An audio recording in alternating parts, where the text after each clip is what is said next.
Okay, you're good to go. Okay, great. Well, good afternoon, everyone again. I'd like to at this time call the October 20, I've got my dates all messed up for this week for some reason or another. 28th, October 28th meeting of the Richmond County Personnel Board in session and to order. At this time, I'd like to have all my other board members introduce themselves, and then I'll give a brief explanation of what the hearing will, how we'll conduct the hearing today, and we'll get everything rolling. So whomever is here can go ahead and introduce themselves. Mr. Chairman, can you hear me? Yes, I can hear you. This is Earl Culver, District 4. Okay. J.R. Rouse, District 9. Ronnie Masters. Oh, I'm sorry. Go on. I said, I don't know, but I got you. okay, thank you. We see you're here. I know my voice. Gwen Allen Robinson, District 5. I don't know. Well, I'm William Fleming. I represent Mr. Smith, and this is Sam Smith. Okay. Good to see you, Mr. Fleming. Thank you. And Janice Smith, attorney for the employer. And thank you, Ms. Smith. Thank you, council. My name is Chip Barvey. I'll be the presiding chairman for the hearing today. For anyone who's not familiar, if you're not familiar with our process, this hearing will be set up is an administrative hearing, and we don't follow the traditional rules of evidence. It will be so what will happen is, as the board, the rules have changed to where the administrator would make the overall final decision. Now, what has happened is the performance manual has changed, and our role has changed back to we hear the final, we make the final say, determination. Mr. Smith, you have the ability to appeal that decision back to Superior Court if you so choose. And we will announce you'll have a written response from us on what we determine. We will either uphold what the city recommended or completely overturn it. We don't have any wiggle room to change the issue. That said, how we conduct the hearing each side will give a brief opening. When that is in less than 2 or 3 minutes. From then, the city will present its case, and I like to keep it no less than 30 minutes. The appellant will then will make his defense of his case or make his case. Then we can have a brief question and answer. Then we'll close, and then I'll move for a motion from the board to go into executive session. Does everybody understand? Yes. With that said, Ms. Smith, I'll go ahead and let you open with a brief opening statement. Okay. Good afternoon, everyone. Today's evidence will show that for several years, Sam Smith was the Parks Maintenance Superintendent, that he was the number 3 in the Parks Division of Recreation and Parks Department, that his office was located in the maintenance yard on Lumpkin Road, and that the maintenance shop yard security monitoring system was located in Mr. Smith's office. The evidence will further show a very disturbing pattern occurring at the maintenance shop yard during Mr. Smith's tenure. The evidence will show that thefts were occurring on the property, the most recent theft occurring in July of this year, thousands of dollars of government property had been stolen, and no one, including the sheriff's office, could ever discover who committed the theft because there was always an issue with the maintenance shop yard security camera system not functioning properly. Specifically, whenever a theft occurred, there was always an issue with the video footage. The evidence will further show that Mr. Smith, at one point, unplugged the security cameras at the maintenance shop yard, that Mr. Smith displayed poor judgment, wasn't aware of Augusta's loss prevention policy, accepted no responsibility for the loss of property under his direct supervision, and failed to take adequate measures to prevent the disturbing pattern of thefts occurring at the maintenance shop. The evidence will also disturbingly show Mr. Smith's excuses for the loss of several thousands of dollars of government property under his supervision. Some of his excuses are that he was never trained on or tasked with operating the security system at the maintenance shop yard, although the security camera monitors had always been in his office, and that ensuring that there was a properly functioning security system at the maintenance shop yard, a place where hundreds of thousands of dollars of government property is stored, was not in his job description. Lastly, the evidence will show that it was that mindset, along with Mr. Smith's poor judgment and neglect, that led to his termination. Thank you. Mr. Fleming, do you have a statement? Do. I think the evidence is going to show that Mr. Smith assumed his responsibility for many years.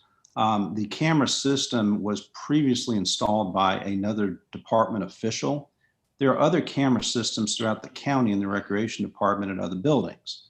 The evidence will show that there is no coordination, has never been any coordination with those cameras. Camera video with repeated thefts at different locations outside of Mr. Smith's purview has never resulted in the arrest and apprehension of anyone. It's only been used in the termination of individuals. Mr. Smith, in his appeal process, included not one, but two different job descriptions that he has had over the years. Not a single one of those job descriptions mentions the maintenance, operation, or supervision of camera systems. Mr. Smith was also responsible for operating under the policy manual, section 1100.303 under supervisors. There are 5 elements of that, which we'll go through in this hearing. None of those elements deal with security camera systems. In fact, nobody knows how the security camera system was recording anything. IT did not maintain the security camera system. They weren't responsible for operating it or maintaining it, even though, as far as we can tell, the security camera system only records to a computer. There's no job description at all that calls on Mr. Smith having knowledge of a computer system or how it's implemented. In any event, after these thefts, after the most recent theft occurred, it appears that when asked about it, Mr. Smith said the monitor had worked on and off. He reported that to Gary Hegner, who's a witness here today.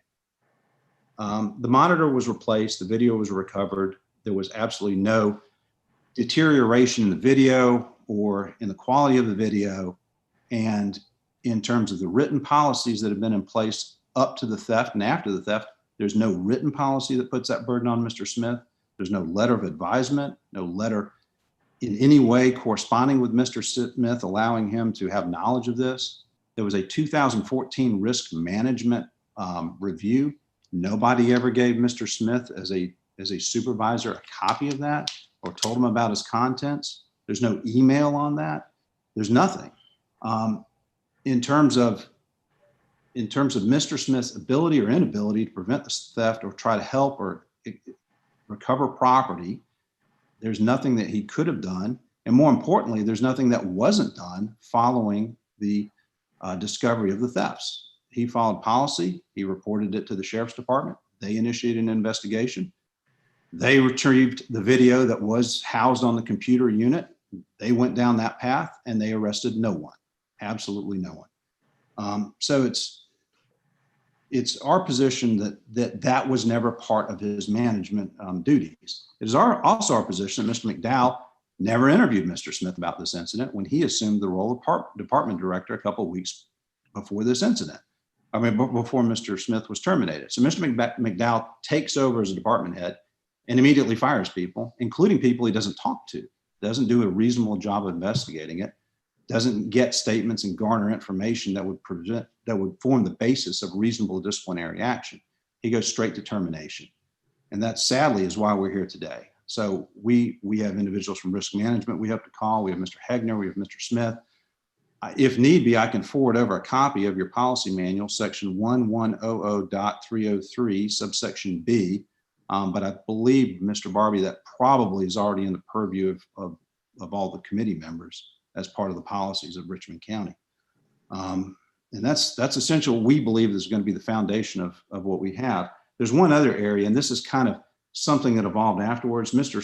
Sims, which wasn't part of the original complaint by Mr. McDowell, asked Mr. Smith in a informal hearing that we've had, a previous hearing, about his knowledge of the loss prevention policy.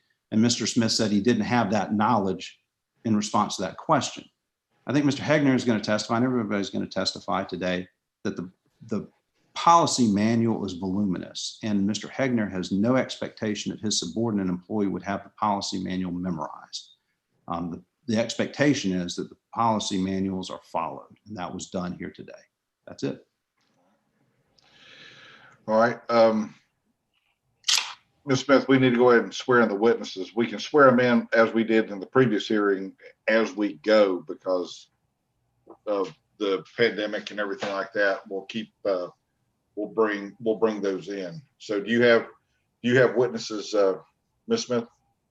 Yes, I have 3 witnesses. So Okay. do you want to swear them in now, or do you want to do them as they testify? Let's swear them in as we did at the last time. Okay. Just for point of order, are the witnesses you have, are they also the defense witnesses over the complainant's witnesses as well? No, I don't think we share any witnesses. Okay. We have a witness from risk management, and I guess they have one as well. Okay. It's not the same witness. That's the only reason why I asked, because when Mr. Fleming was bringing that up. Okay. Ms. Smith, go ahead and proceed. Well, the employer would like to call its first witness, Mr. Jarvis Sims.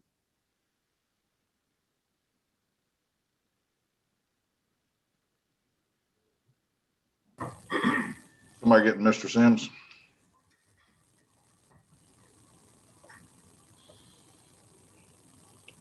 Hello, Good afternoon, Mr. Sims. good afternoon. Ms. Smith will go ahead and swear you in. Mr.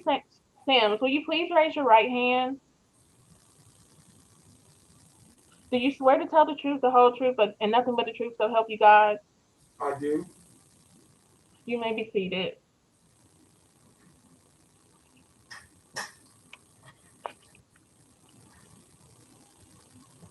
Mr. Sims, please state your full name for the record. My name is Jarvis Renault Sims, And where do you work? Augusta, Richmond County.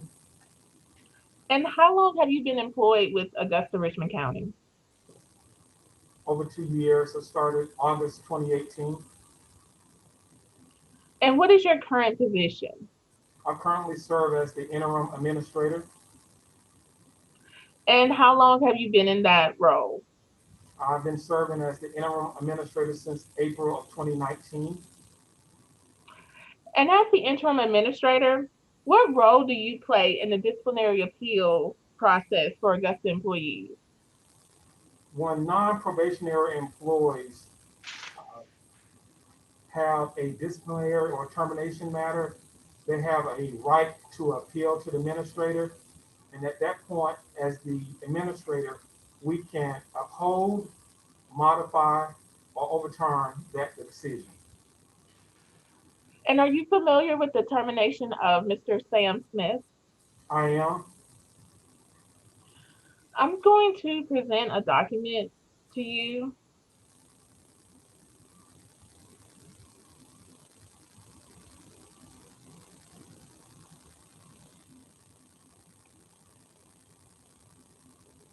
Are you able to see it?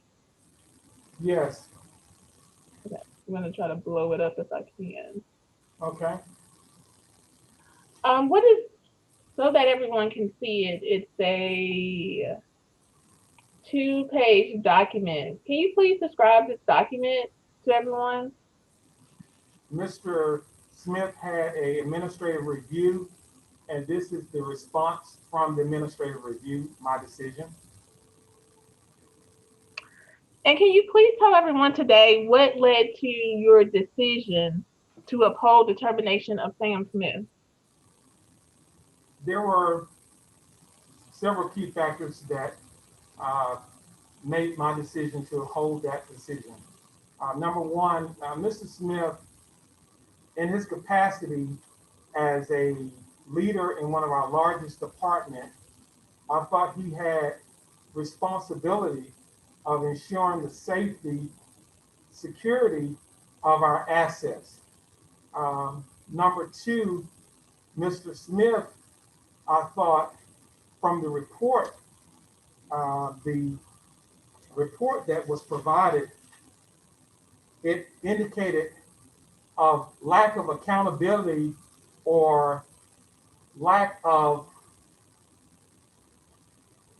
showing ownership of his role as a leader within our organization.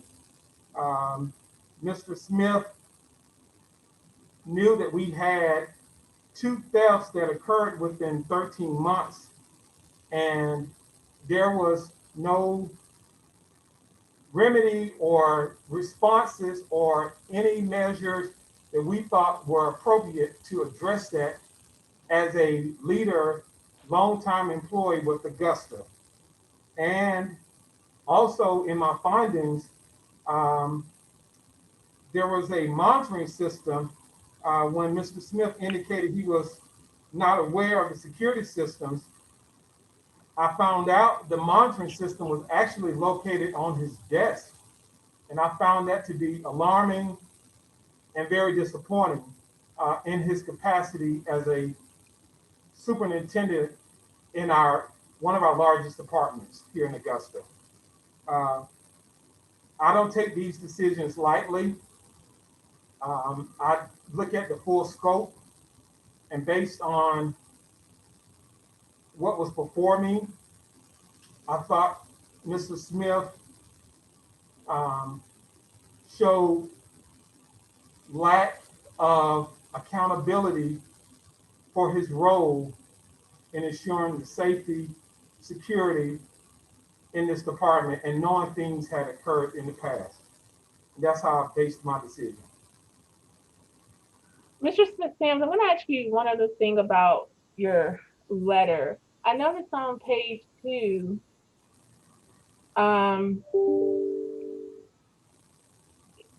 number 6, it talks about Augusta's loss prevention policy. What is the expectation placed on managers and supervisors with respect to their knowledge of Augusta's policies and procedures? As a manager, it is important for him to be aware and enforce those policies. Mr. Smith had subordinates that looked upon him as leadership. And if he was not aware or enforcing these policies, how could I expect those who were led to follow him to do so? I have no further questions for Mr. Sams at this time. Mr. Fleming, do you have anything for Mr. Sims? I do. Mr. Sims, I want to start with the loss prevention policy. Are you aware of that policy? I am somewhat, yes, sir. Okay, I'm specifically referring to section 1100.304, and it lists 3 different groups. That's the policy I'm talking about. I don't have the policy in front of me. Okay, but you're aware of the policy, aren't you? I'm aware of the policy, but as you can imagine, I have policies and ordinances, all that I have to be aware of, and I rely on individuals like Mr. Smith who are charged to ensure that those policies are being enforced and adhered to. At this point, I'm just asking if you're aware of it. And then I'm going to ask you some follow-up questions on that. Sure. Okay. You are aware that there are 3 different persons that are designated as responsible. Those are department directors, supervisors, employees. Isn't that correct? That's correct. Okay. And you're aware that Mr. Smith was a supervisor, Manager. manager. Well, I mean, I thought his designation was a supervisor. Well, my understanding, he was a superintendent. I mean, the policy doesn't list a manager. Do you know where he would best fit in under the policy that you're aware of? He's in a leadership role, sir. I've got 3 different categories: department director, supervisor, and employee. They each So have you- different responsibilities. I need, from your position, knowing the policy, what he would fit in under. In that scenario, he would be a supervisor, correct?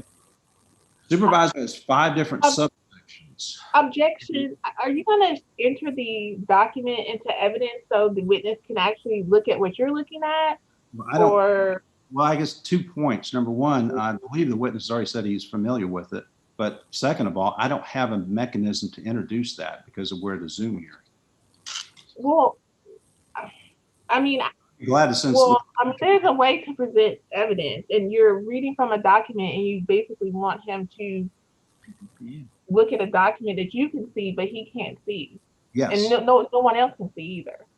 Well, I don't disagree with that, but in this context, I understood it was informal, but if it's formal, I'll have someone introduce, like go over to the witness and show the witness the document. I don't have a problem doing that.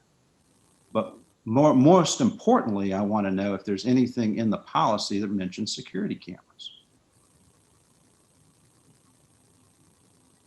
That's what I want to know from Mr. Sims. Well, the witness doesn't have the document in front of him, and the document would speak for itself. So if you present the document and So I'll have my secretary, my assistant try to come over, and I will try to reserve the right to call Mr. Sims back as a witness. But here today, Mr. Sims, you don't know the different 5 sections that would apply or what would apply to a supervisor on loss prevention. I'm not asking you to testify what the document says. I'm just saying, sitting here today, you don't know what those sections are. I would need the document before me, sir. And I understand in number 6, item 6 on the previous letter that went out on September 23rd, you mentioned that you thought Mr. Smith was unaware of the loss prevention policy. Correct.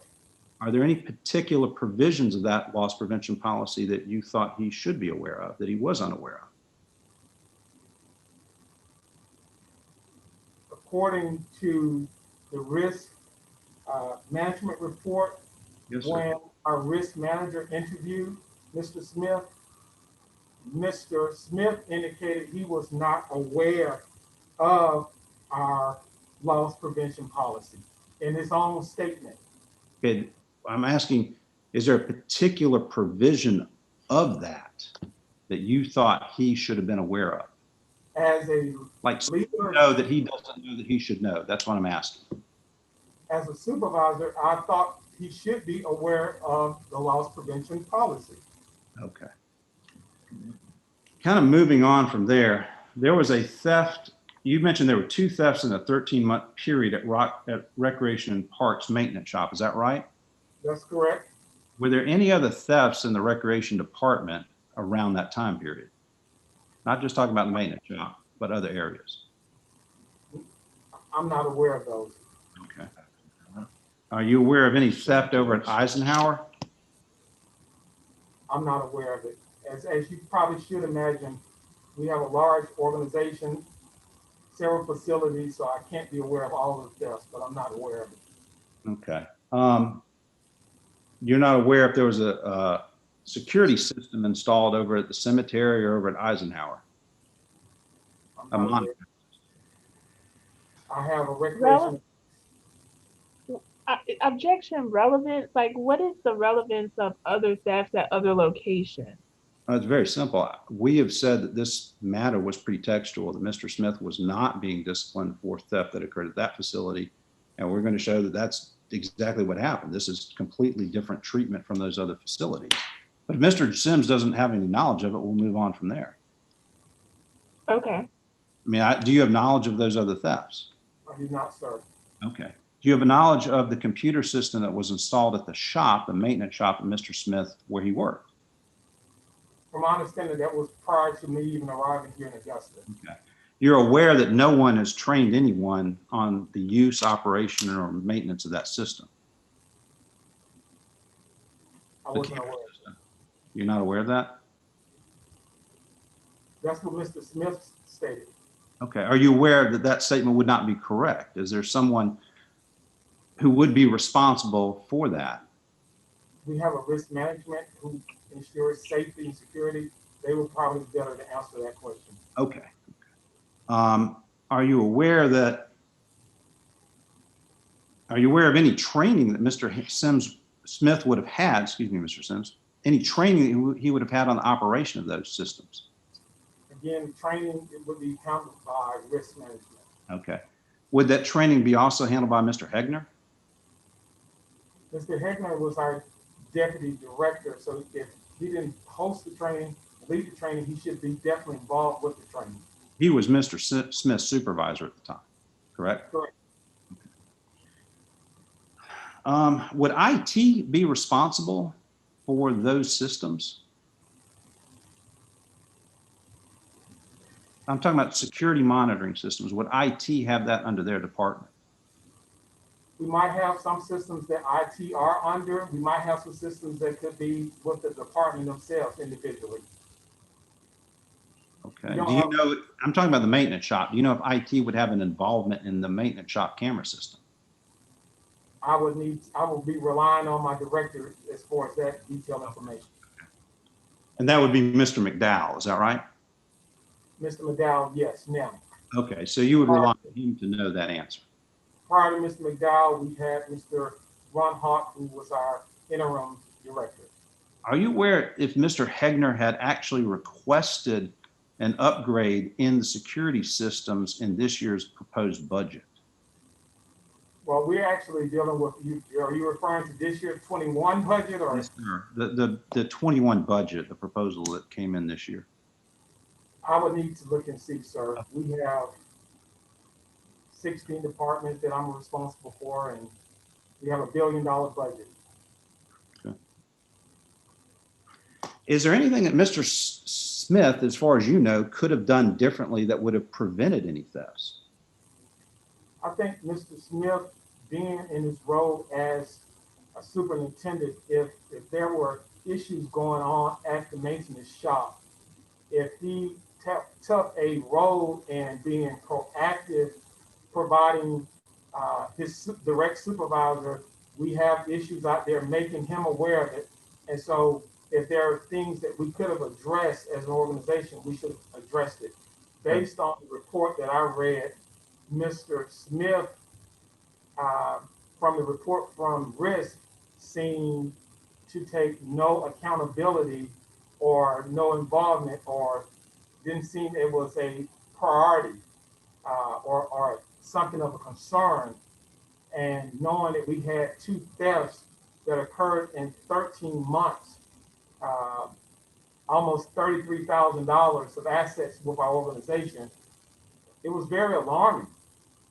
And in a role of his capacity, any additional suggestions, insight would go a long way. Well, Being proactive. I'm specifically referring to actions he could or didn't do that would have specifically stopped one or both thefts. For example, locking a gate. Did he not lock a gate? Did he not secure a piece of equipment? Is there any I think the witness answered the question. I mean, he answered your question. Okay. Is there anything else that you can think that's specific other than what you just answered? I can't, sir. Okay. Is there anything that Mr. Smith didn't do or could have done differently that would have resulted in the apprehension of anyone committing thefts? Sir, I mean, restate your question again, please. Is there anything that Mr. Smith didn't do or could have done differently that would have resulted in the apprehension of anyone committing either one of these 2 thefts?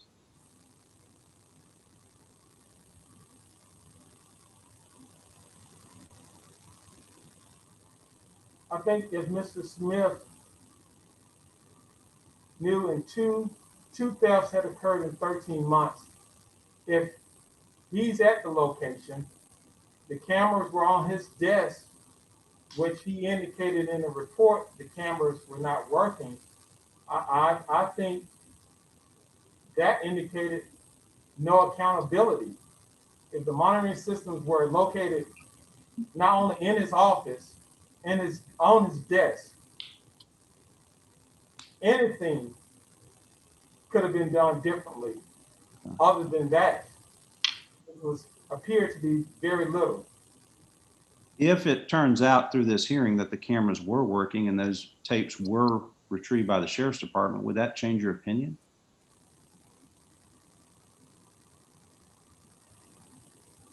If they were working, If they're working, the sheriff's department currently has copies of those videos, would that change your opinion? and were we aware of, his supervisor was aware of what was going on out there? In terms of Mr. Hegner knowing that those cameras worked, the cameras worked, and the tapes are in the possession of the sheriff's department, would that change your opinion? As far as this termination, Yes, sir. did Mr. Smith make his, I'm did sorry. Mr. Smith make his supervisor aware of issues Uh, about the cameras? I can't testify. I'm gonna object to that because it's like you're asserting facts that are not into evidence, and you also know that that does not exist. You know the sheriff's office does not have tapes in their custody because there was no video footage. Mr. Hegner's told me something different. Maybe we have a difference of opinion on our conversation, but we'll produce him. Not the 2020 theft. I'm not sure, but we'll let Mr. Hegner testify to that. I just want to know if those facts were true, would that change anything? Hypothetically, I don't really rely on hypothetical situation. I just have to make decisions based on the facts at hand, sir. And you never spoke with Mr. Smith. You're relying solely on Mr. McDowell's representations to you. Is that correct? Mr. Smith had a appeal, administrative review. Okay. Except for the administrative review process, you never had a conversation with Mr. Smith. Not regarding this matter, no. Okay. And did you have a conversation with Mr. McDowell about the extent of his investigation in this? No. Okay. Thank you very much, Mr. Sims. Nothing further. I have no further questions for this witness, and I would like to tender the administrator's decision letter into evidence as Exhibit A. No objection. Thank you, Mr. Sims.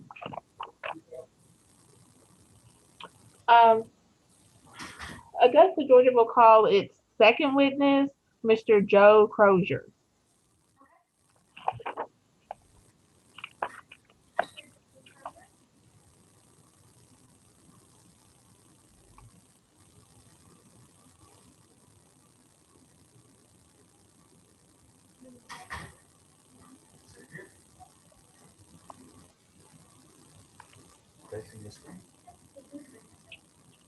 Mr. Crozier, will you please raise your right hand? Do you swear to tell the truth, the whole truth, and nothing but the truth, so help you God? I do. Thank you, Mr. Crozier. You may be seated. Mr. Crozier, please state your full name for the record. May I remove my mask while I talk? Yes. Okay. My name is Joseph Stanley Crozier. And where do you work, Mr. Crozier? I work for the City of Augusta in the Risk Management Department. And how long have you been employed with Augusta?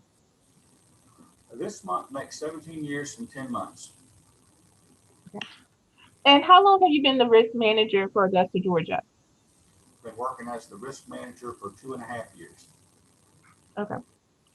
And what are your job responsibilities in your position as risk manager?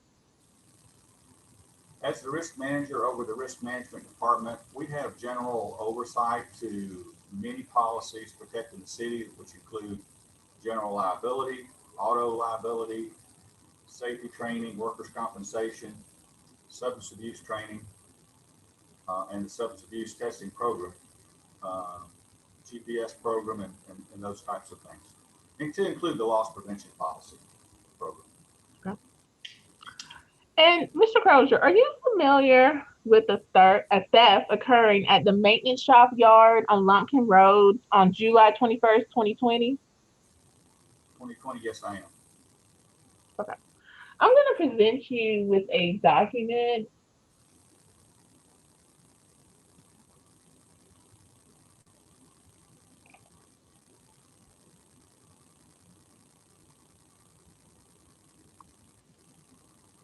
And let me know if you can see it. Yes, I do. Okay, I'm trying to blow it up if I can.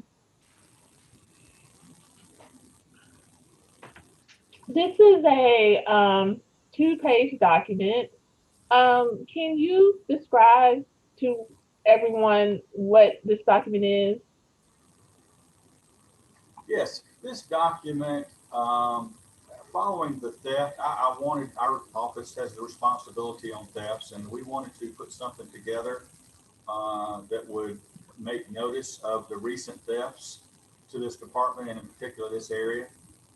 And so I was actually in the midst of putting some things together when Mr. McDowell, who I believe may have been interim recreation director at the time, asked me to provide him with information on thefts occurring within the recreation department.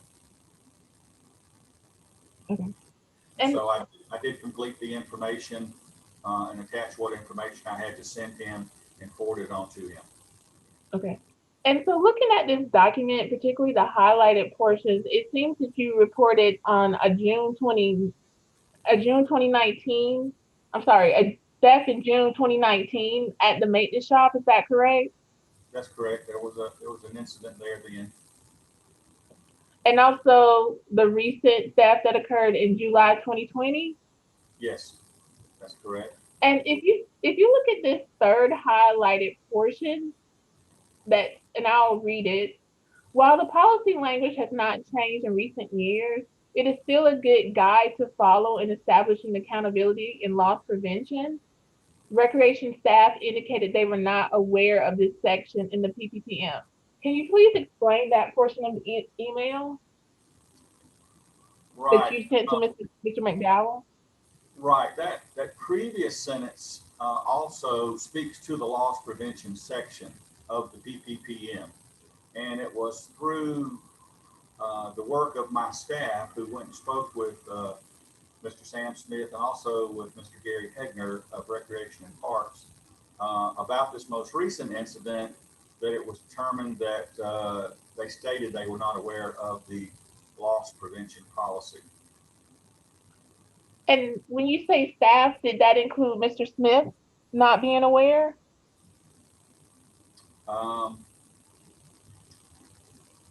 If I can reference my notes, that'd be all right. Sure, if you have notes.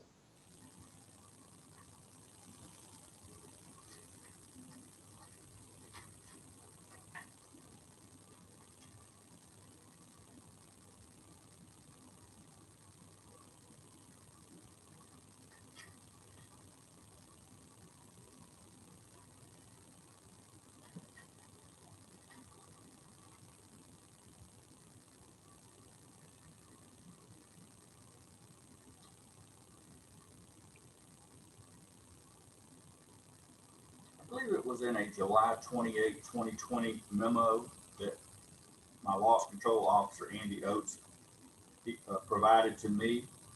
He had Okay. questioned Gary Hegner on a series of questions. I have to object.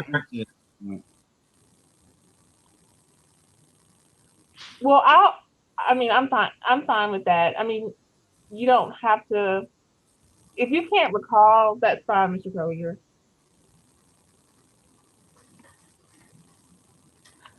I'm going to show you another document, Mr. Crozier.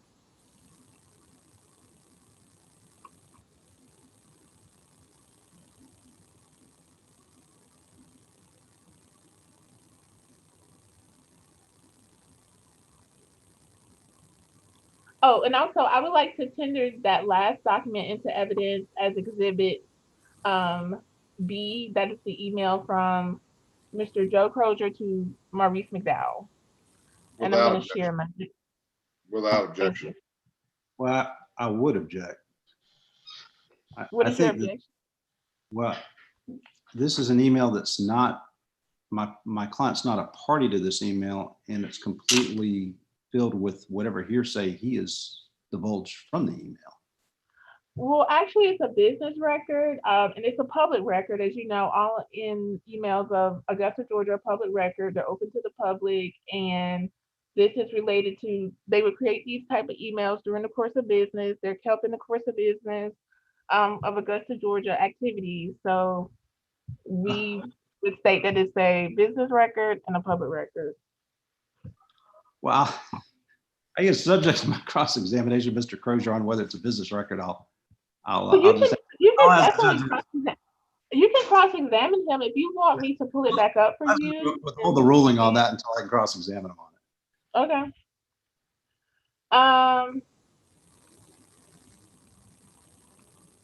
Let's see. Mr. Crozier, can you see the second document or the new document? I don't see anything on the screen at the moment. Sorry. Can you see it now?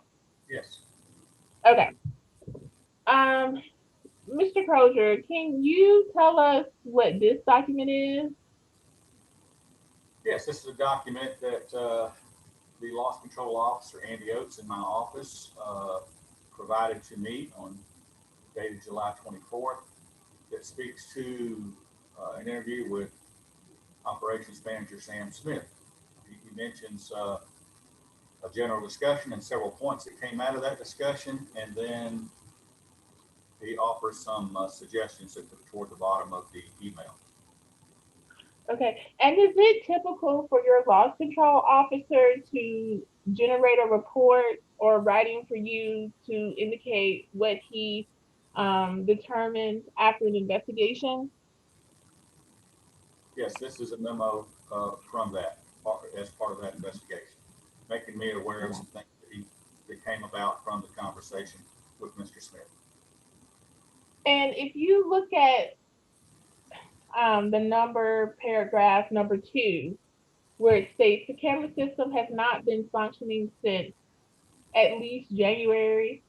It was bought and installed by the Recreation Department, and there is no maintenance program for it. And this appears, to your understanding, this appears to be the information that Mr. Oates received from Sam Smith when he interviewed him about the recent theft? That's correct. Okay. I would like to enter this document into evidence as Exhibit C. No objections then. Without objection, go ahead. Mr. Crozier, I'm going to show you 2 more documents.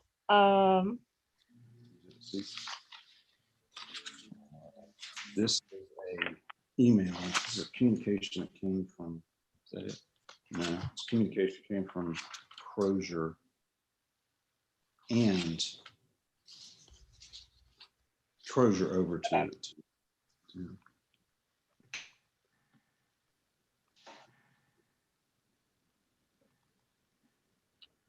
Mr. Crozier, can you see the document that's on the screen now? Let's try to blow it up. Yes, I see it fine. Okay. What is this document? Can you describe for everyone what this document is? This document is a section from the Personnel Policy and Procedure Manual that deals with loss prevention. Okay. And if you look down to section 1100.304, and if you look at the sections related to supervisors, and if you look at number 1, it says supervisors will ensure all employees under their direct supervision are aware of departmental policies on loss prevention. Can you explain to everyone what that means? That means that the departments, all employees have a responsibility to safeguard Augusta's equipment, to be responsible for it. and accountable for it. And this is just some further instructions to supervision on making sure all employees are aware of the policy. And is it your understanding, Mr. Crozier, that, upper level management would be aware of the loss prevention policies and any other like policy and procedure with the government? Yes, I certainly would think that that would be responsible to be aware of the information in the policy manual, especially as it speaks to their department's responsibilities. Okay. And Mr. Crozier, I'm going to show you one more document. Can I get that last document for the record? What exhibit was that? Oh, I'm sorry. Thank you. That is exhibit. I would like to tender that document into evidence as exhibit D, Augusta's loss prevention policy. No objection. Okay. And the last document.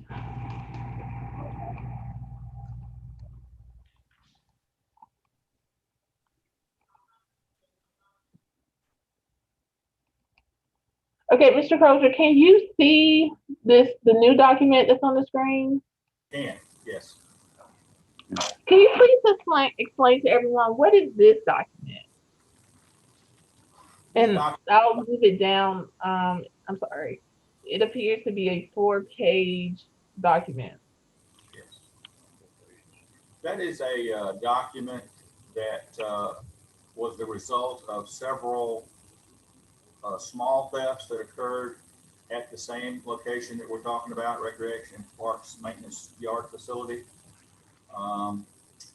There was a request through the interim administrator's office, as well as some concerns from our office in risk management, that we needed a thorough review of the equipment they have on hand. Is it properly inventoried? Do we know what we have on hand? And there was also some additional concerns from some staff about just building security. I think I've mentioned in there an employee coming back to their workstation from the bathroom and finding an inmate standing in their workspace, and it made them feel a little uncomfortable. So we reviewed it from that standpoint too. And then I end up providing this information to Mr. Robert Levine, Director of Recreation and Parks and Maintenance at the time. Okay. In this document, is Mr. Sam Smith's name mentioned several times? Yes, it is. And why is that? He was a part of this audit review that took place. He has some major responsibilities to the work that's performed in and out of that location. And I myself had spoke with him when we arrived on site to make part of the inventory review. And so he was the one that I mentioned in the email. Okay. I'm gonna move down to the third page, and if you see the highlighted portion, it says the security system was in place and working at some point in the recent past. I discussed this with Operations Supervisor Sam Smith and asked what he knew of the system. Why was it taken out of service and not being utilized? Mr. Smith stated that it was up and running at one point, but that it would sometimes work, show picture on the monitor, other times it would not. And moving down to the next highlighted portion, it says, Mr. Smith followed that with the picture going in and out, and mainly out. He simply unplugged the non-working system. Can you explain that part of the report that you generated during this time? Or can you explain that section of the report? Yes, this was the discussion that I had with Mr. Smith, as I recalled it, and put into the report, that he was familiar with the security system, that it was in place. He said that there was some issues and problems with it, and that he just eventually unplugged it. Okay.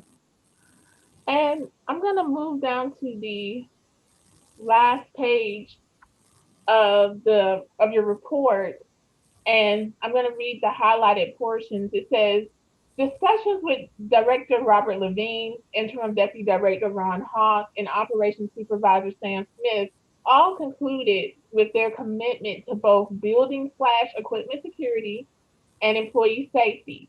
Several commitments were made to include a new and monitored security camera system. And if you also move down to that last highlighted portion, where it talks about additional level of management oversight, in parentheses, it reads, Mr. Hawk or other upper level manager perform safety audit and spot check camera systems for operation. Can you explain those portions of your report? Yes, this was all part toward the end of the audit and review, checking the building security, and a decision. After we put everything together, we sat down and had a discussion on this with the individuals listed there, and all expressed their commitment to improving the program to minimize losses to the county. And then, as it mentioned, the new monitoring camera system, I believe that was purchased and installed. Okay, so Lucy, I'm sorry, Mr. Crowe, I didn't mean to cut you off. That's all right. Were you finished? Yes, I was just going to say in that last highlighted section there, Mr. Houck or other upper level manager perform safety audits to spot check camera systems for operation. That was something that I mentioned needs to happen, that we need to put the right people responsible for monitoring these systems. And I got full confirmation on that. Okay, so is it fair to say that it was your understanding at the end of this investigation or audit that Mr. Smith, along with other upper level management in Parks and Rec, basically committed to making sure that there was a new working security camera system at the maintenance shop yard? Ms. Smith, I'm objecting to the characterization of Miss Smith. I'm objecting to the characterization of Mr. Smith as upper level management. You've characterized him as upper level.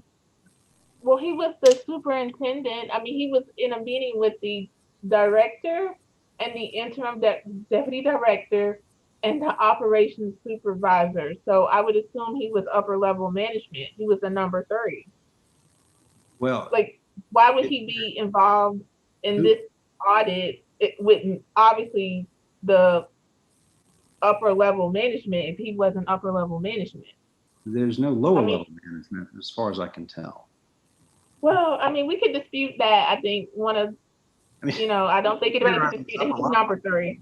I mean, he's number 3. I don't see the relevance out. I think we just need to move on. Yeah. Well, let me restate the question then, Mr. Crozier. Was it your understanding after this investigation that the deputy director at the time and the director at the time and Mr. Sam Smith had committed to providing a new working monitoring security system at the maintenance shop yard? Yes, that was my understanding. Okay. I have no further questions for this witness. I would like to enter this document into evidence as Exhibit E. No objection. No, without. Okay.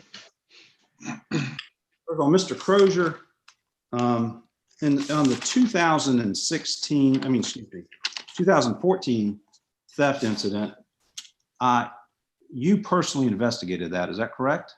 I was part of an investigation team. Okay. So you, I'm sorry, what? Other people in my office as well, but I was part of that team. You prepared that memo, is that right?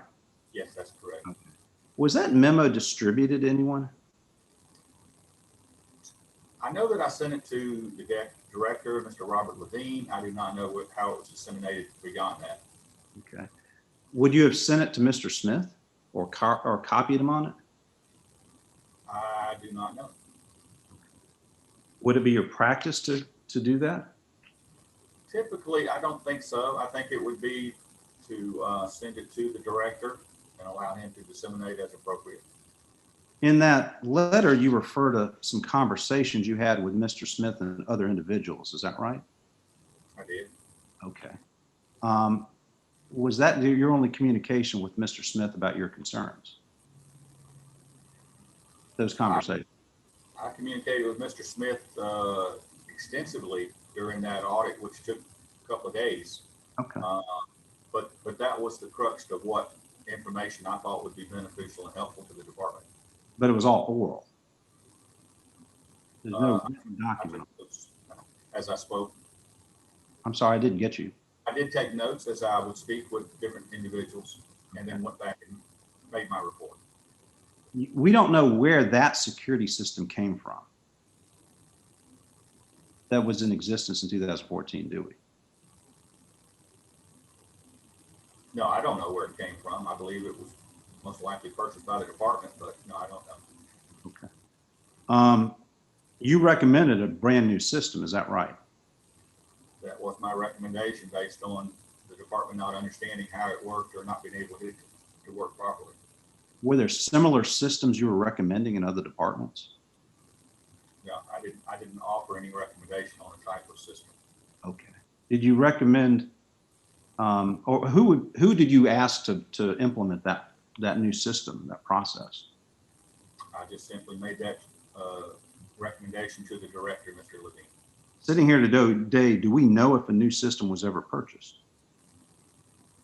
The new system was purchased and installed. I did check with my finance department that I'm a part of, and they said that it was actually purchased by Recreation Department. So the director would make that decision, is that right? That's correct. Okay. Do you know who would be responsible for training individuals on that system? I do not. Okay. And risk management's dealt with a number of thefts from different facilities over the years, hasn't it? We have.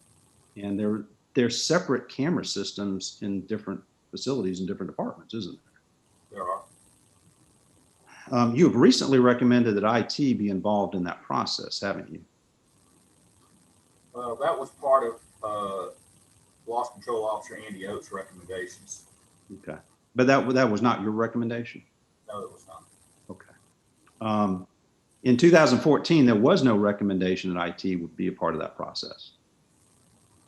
Is that correct? That's correct. 2014, you did, you had a number of things, but the last one you recommended was an increased police presence. Is that right? I believe that was again the point by Mr. Oates Okay. of my office. Do you know if that was ever accomplished? I do not know. Risk management has a large umbrella of things that it deals with. Is that correct? That is correct.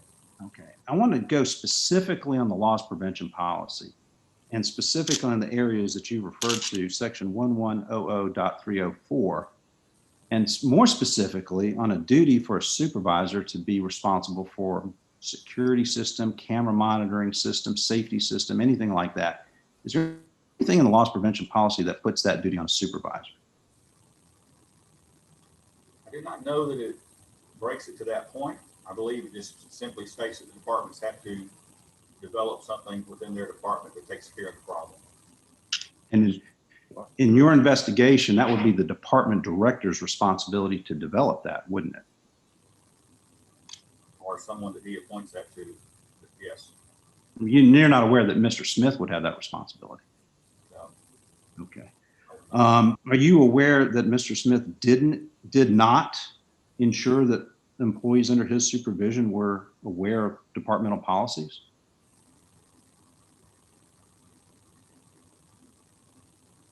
I am not certain on that. I know that there are two documents that Mr. Oates provided from the 29th of 2020 as well, investigation. Yes. And one of them speaks to not having knowledge of it. I would have to go back and reference my notes to see if that was conversation from Mr. Hegner or Mr. Smith. Are you aware of any deficiency that Mr. Smith had in training employees on the proper use of equipment? I have no knowledge of them training. How about a failure to make spot corrections? I do not have knowledge if that training was done. Are you any failure to supervise common use equipment? I do not know. Okay. And you're not aware of any failure of inspection of general equipment, are you? I'm sorry, the last question again? Any failure to inspect general equipment? I'm specifically referring to just general equipment, failure to inspect that. No, I'm not aware of any issues with that. Is there anything that in your investigation in loss prevention, risk management, that Mr. Smith could have done differently that would have prevented any of the burglaries? Objection calls for speculation. Well, let me rephrase it. In your investigation, did you reach a determination that you recommended to anyone that Mr. Smith could have done something different? I made recommendations that management Okay. needed to take greater responsibility for securing their areas and equipment, taxpayer dollars. In fact, Mr. Crozier, you wrote on July 29th that the policy has not changed in recent years and it is a good guide to follow in establishing accountability. Is that right? That's correct. Okay. But at no time did you ever say that the policy was violated? I did not say that it was violated. I don't know that it was followed. Okay. So we don't know if it's followed. We don't know if it's violated. And sitting here today, we don't know from your investigation some action that would have stopped the theft. Very often a camera system will not necessarily stop a theft, but it can help deter future thefts or theft by repeat violators. Do you know if there was a repeat violator? I do not know. Okay. Do you know anything about the monitor that was on the system? I do not know. Okay. Do you know if the monitor, you don't know anything if it was functional or not functional? I had no involvement with the purchase or installation or training of the new equipment. And do you know if any proposal for a budget amendment or a budget item was put in before this recent theft to improve the security system? I do not know. Okay. I don't have any further questions. Thank you, Mr. Crozier. I don't have any further questions for Mr. Crozier either. Thank you, Mr. Crozier. All right, thank you very much. Have a great day. Augusta, Georgia will call its last witness, Mr. Maurice McDowell.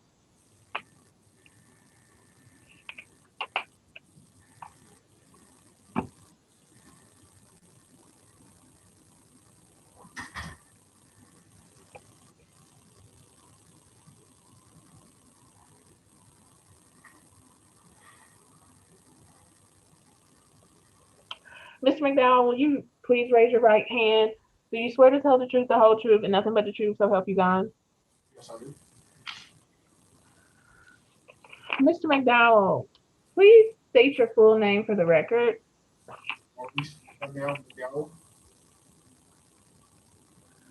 And where do you work, Mr. McDowell? for the City of Augusta Parks and Recreation Department. And how long have you been employed with Augusta? Since 2011, And what is your current position? Parks and Recreation Director. And how long have you been in that position as Parks and Recreation Director? Since September 5, 2020. And are you familiar with the former employee, Sam Smith? Yes, ma'am. What position did Mr. Smith hold while employed with Augusta? Operations Supervisor 3, most recently, after our compensation study, Parks and Maintenance Superintendent. And what were Mr. Smith's responsibilities as the Parks Maintenance Superintendent? As a Parks Maintenance Superintendent, Mr. Smith would have been second in line. He was direct report to the Deputy Director at the time of our Parks and Maintenance Division. He would oversee the maintenance shop at our Lumpkin Road location. He would be responsible with budgets, schedule, planning work, overseeing the entire operation. I think that's why the former job description said operations supervisor, because that entire operation would fall under the purview of Mr. Smith. And did you make the decision to terminate Mr. Smith's employment with Augusta? I did, regrettably, I did. I'm going to show you a document, Mr. McDowell.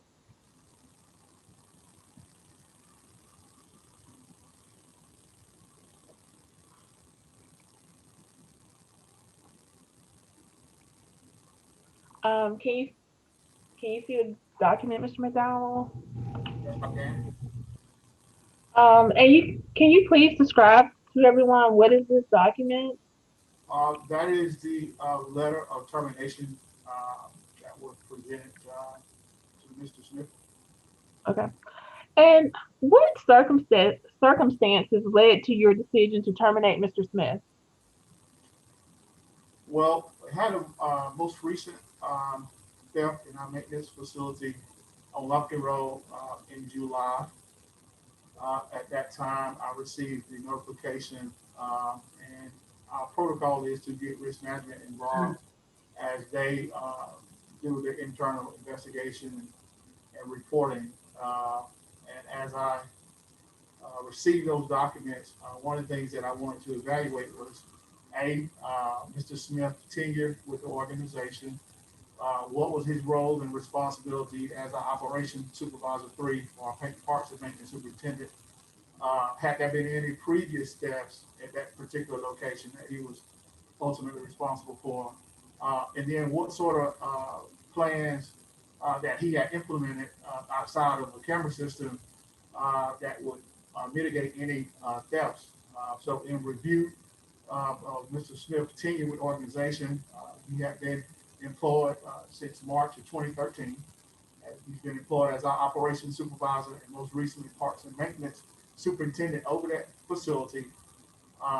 It has been systemic in terms of thefts at that particular location, all during Mr. Smith's tenure. And there has been no action taken, no plans implemented to mitigate those thefts. And then finally, depart with the camera system. The deputy put in a report that the surveillance system wasn't working at the time. And so taking all that in totality helped me reach my conclusion. Okay. Mr. McDowell, well, let me stop. I'm gonna tender this document as exhibit F into evidence.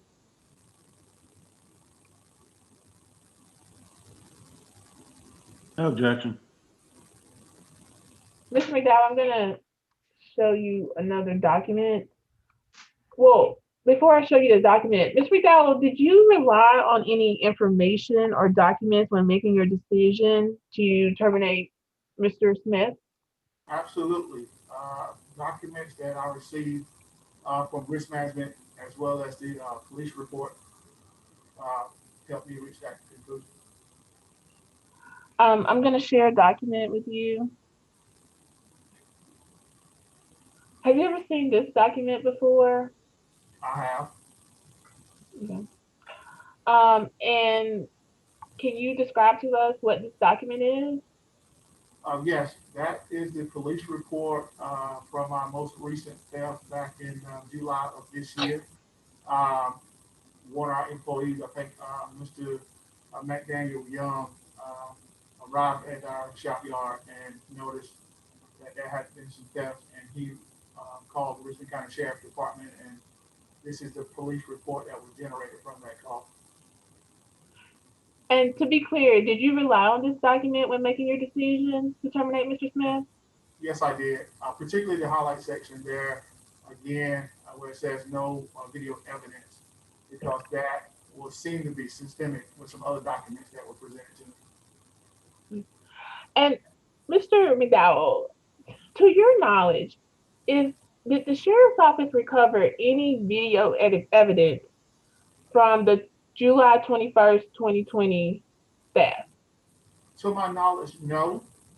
My understanding is that video footage was reviewed by Mr. Smith, Mr. Hegner, and they reached a determination that the video footage was insufficient, and so no evidence was recovered, to my knowledge.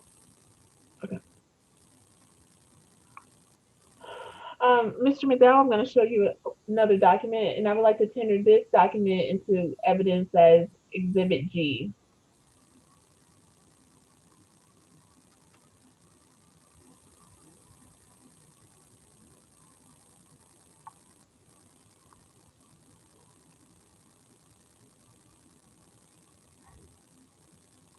Ms. Smith, Yes, can you tell me what the exhibit number is for the 2014 letter? the risk management report. Yeah, I'm not sure if that's exhibit D or not. I'm sorry, you said the 2014 letter? Have I, The 2013 email from Crozier to Levine. I'm not sure if that is exhibit D. I'm just trying to That make. is, no, that's D. E. Oh, I thought it was E. Is it E or? I just want to make sure I have. I'll tell you, 1 second. Okay. The risk management report is exhibit E as in Eric. I'm sorry. E. Thank you. Yeah. Okay. That's the 2014. Yes. Yes, Thank the 2014 report from risk management. Okay. I'm going to show you what has been tendered into evidence as exhibit B.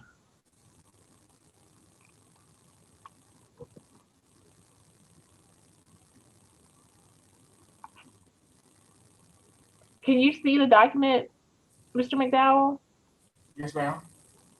Okay. Have you ever seen this document before? Yes, ma'am, I have. And what is this document? That's an email that was submitted to me by Mr. Joe Crozier from our risk management department. And did you rely on this document when making your decision to terminate Mr. Smith? I did. What was the importance or the significance of this document to you? Well, again, as I alluded to earlier, I was looking for to see if this was something that was ongoing, systemic throughout the department, in particular that facility.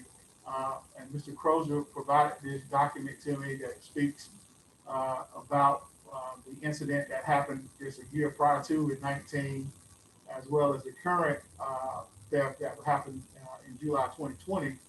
But the most startling part for me was in the closing of this particular email, where he talks about, it's outside the 3-year time frame, but there was some more information that he felt I needed to be aware of in determining is this a systemic problem or this is just 1 or 2 thefts, and then what sort of information that I can derive from management and oversight by Mr.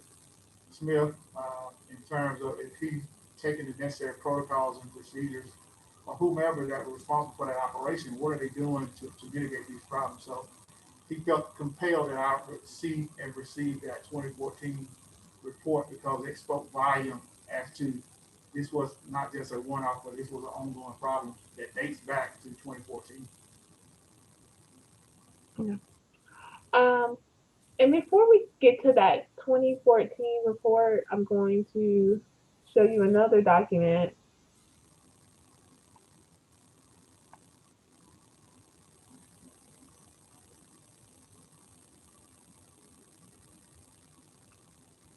This will be exhibit C that was tendered into evidence. Well, I object. I withdraw my objections to all exhibits. So. Okay, because I thought it was already, okay. Mr. McDowell, can you see this document, the email from Andy Oakes to Joe Crozier? I can. Were you provided with this document after risk management concluded their investigation? Yes, ma'am. And did you consider this document when you were making your decision to terminate Mr. Smith? I did. And what was the significance to you with respect to this document?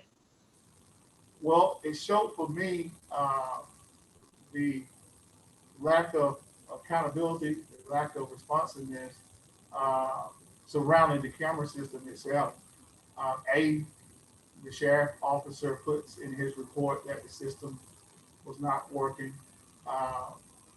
And then this document shows that Mr. Smith admitted that to his knowledge, at least dating back to January of this year, the system wasn't working. And then he alludes to in his statement that, since the inception of that camera system, it's been problematic and it hasn't been working. but he's been overseeing that particular camera system. And so he states that, you know, again, no one's been properly trained or responsible for that system. But over his tenure since 2014, we'll see in probably later documents, up into 2020, the story has been consistent from Mr. Smith. That is, I got a system, I don't know how it works, and I'm not responsible for making sure that I know how it works, or at least purchasing a new system. I mean, there's other alternatives that could have taken place, but he opted not to. So, but this document clearly shows the consistency in his statement of being incompetent.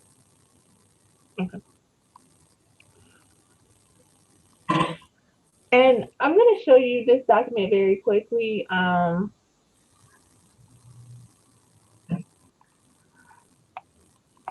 you seen this document before, Mr. McDowell? Yes, ma'am, I have. And did you consider this document when making your decision to terminate Mr. Smith? Yes, ma'am, I did. What was the significance of this document? Well, it talks about our loss prevention policy. All of our supervisors, if you can't repeat it verbatim, you should be familiar with it. You should know where it is in our particular code section. And you're responsible, particularly in Mr. Smith's role. Hopefully he was doing some safety training, some additional training with his staff. It would have been incumbent upon him to make sure that not only himself is familiar with this particular policy, but also his subordinates is also familiar with it, because he talks about who's responsible for what properties. It's a section in there for supervisors, but also a section in there for employees. And it will be incumbent for a supervisor, particular operation supervisor 3, which is the highest supervisor level in our department, knowing that particular section and also being able to at least train your employees on that particular policy so they understand their responsibilities as well.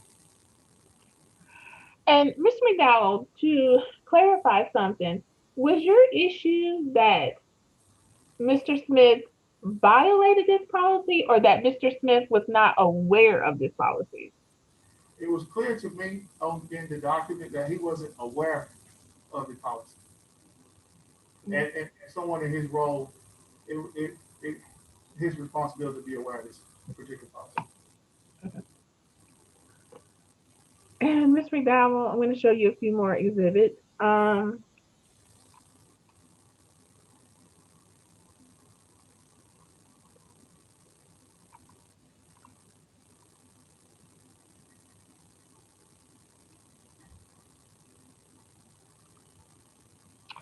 Ms. McDowell, can you see this document, which is the 2014 report from Joe Crozier to Robert Levine?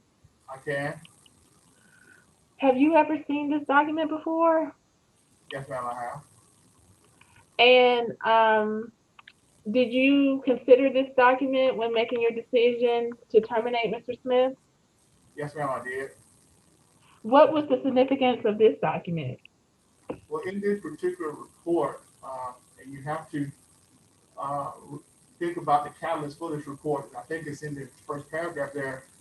There have been a series of thefts and a unaccountable inventory with that particular division. And so risk management felt compelled to go over and to conduct this type of review and investigation of that particular facility. What really stood out was Mr. Smith in this particular document stating that he unplugged or dismantled some sort of camera system. That's the same camera system that we're now 7, 8 years later continue to talk about. The camera system not working. So within a 7-year time frame, the camera system have been inoperable under Mr. Smith as operations supervisor, and he's done little to anything to ensure that those cameras are working. And it's not a matter of him being a technical expert, but him having the ability and wherewithal as a supervisor to be able to look at a monitor and determine if the camera's at the appropriate angle and if the images on that particular monitor are visible. And if not, make contact with someone to make sure that they are operating to a level of sufficiency and expectation. That's a reasonable expectation for a supervisor. We didn't ask any of our staff to be experts in that particular subject matter, but at a minimum, you should be able to determine if a camera system based on a monitor is actually functioning or not, and then figure out as a supervisor, how can I get it working the way it should be working as part of my responsibility. Ms. McDowell, I'm gonna show you 3 more exhibits.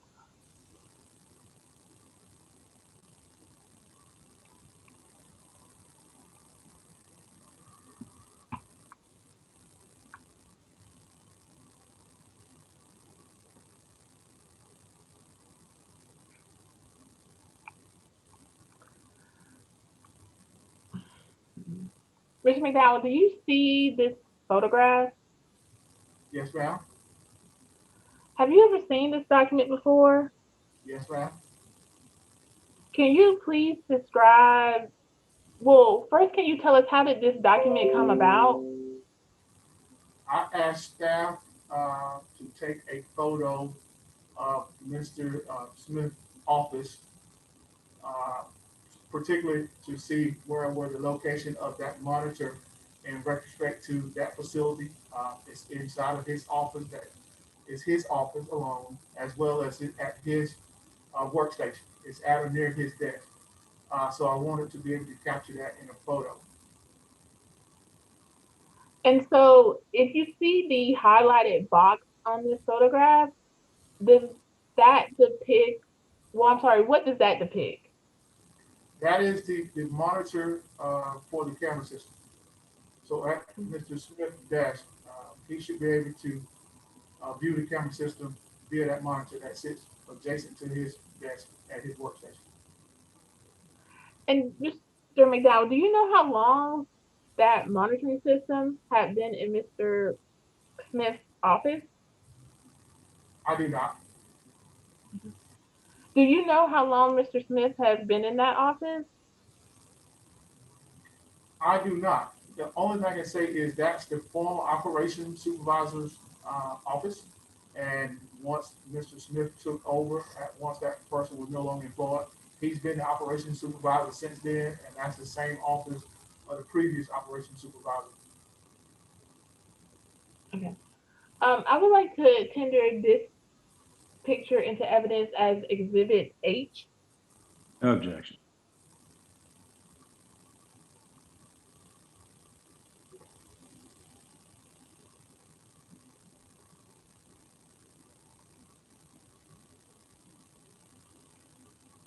And Ms. McDowell, I'm going to show you 2 more documents.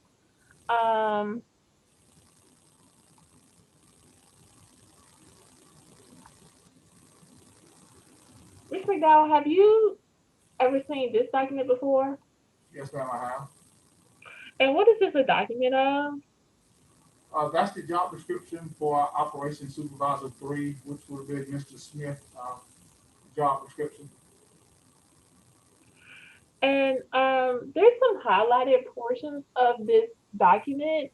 One of them being that it appears that in this position, you could recommend purchases. Correct. Is that correct? I'm sorry. Yeah. So, yeah, that position reports directly to the Deputy Director of Parks and Facilities, or in our case, Parks and Maintenance. In that capacity, Mr. Smith would have the ability to recommend purchase of equipment, to recommend purchases of vehicles, also to recommend any type of capital improvement. He's part of the budget process from a park standpoint. He's responsible for the employees and the personnel at that particular area. So as operations supervisor, he had that level of responsibility as well at that level of being able to make those type of decisions at a managerial level. Okay, and then if you look at the next highlighted portion, it says inspect equipment, facilities, vehicles, and recreation areas for safety and maintenance needs and conduct inventory of same. Correct. So the expectation there is to make sure particularly his equipment and facilities are functioning. If there's needed repairs, he should make note of that. He's to develop a strategy and plan and relay that information to his direct reports, which would have been his deputy director, in terms of what resources were available and what resources were needed in addressing all those aspects of his position. And if you look at the last highlighted portion, it says perform other duties of a similar nature of level. My question is, do you think it's acceptable to assume that a person in this position that could also include ensuring that the security system at a facility works to ensure the safety needs of that area? Absolutely. I think that's more than a reasonable expectation. If you are to be an operations supervisor 3, that's an expectation that you are responsible for the total operation, to include equipment, facilities, as well as personnel. The entire And operation.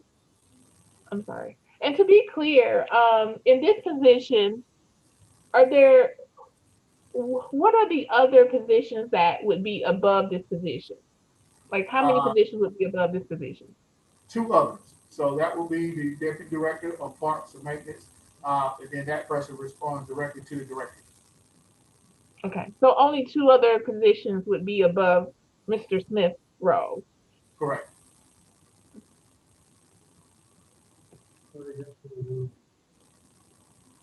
And my last exhibit for you, Mr. McDowell,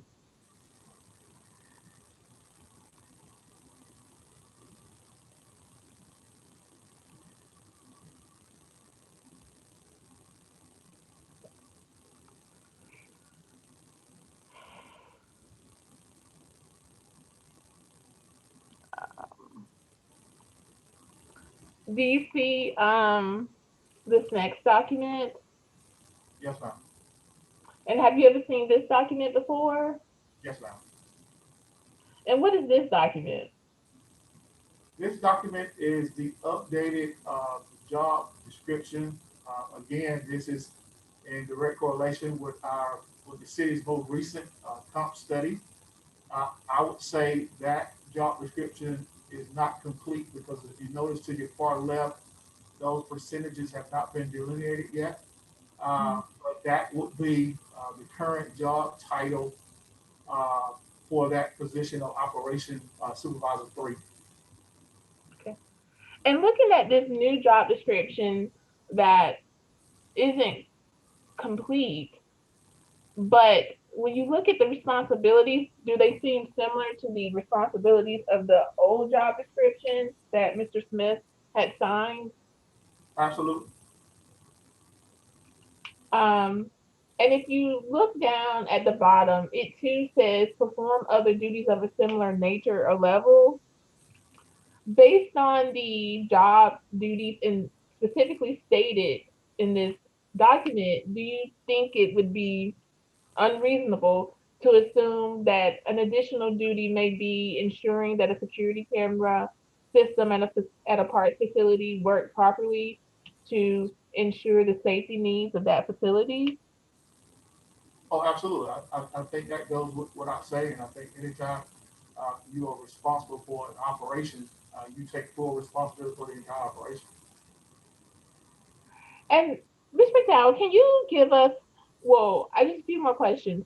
At this facility, the maintenance yard, at Lumpkin Road, where they had the 2 recent thefts in the past 13 months, who was the most senior person at that facility?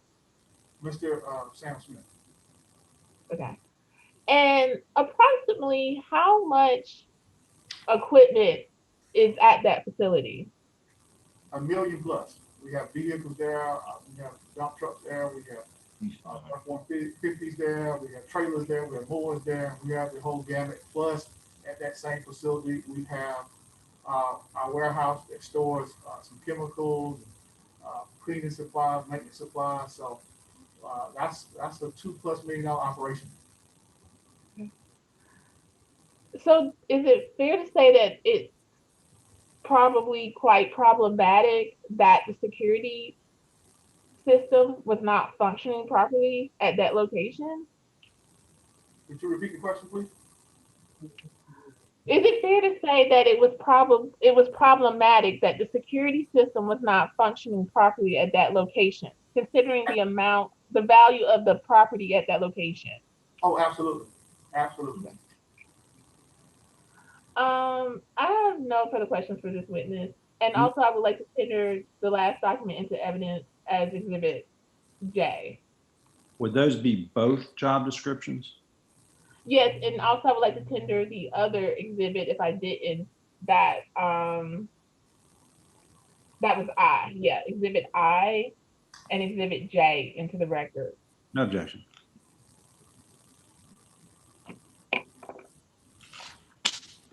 Mr. McDowell, you never spoke with Mr. Smith about this incident or any other incident.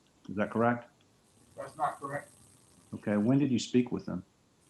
I spoke with Mr. Smith and Mr. Hegner a couple of days after that most recent theft. I also asked Mr. Smith as well as Mr. Hegner to provide me statements about that most recent theft.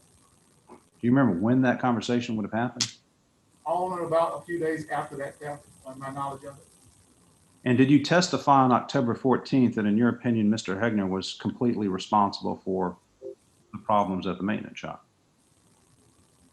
Yes, Okay. So at that point, you informed this committee or informed the panel that Mr. Hegner was responsible?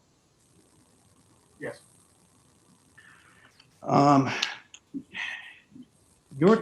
Your letter enumerates points regarding the safety system, the security system, as the basis of his termination. Is that correct?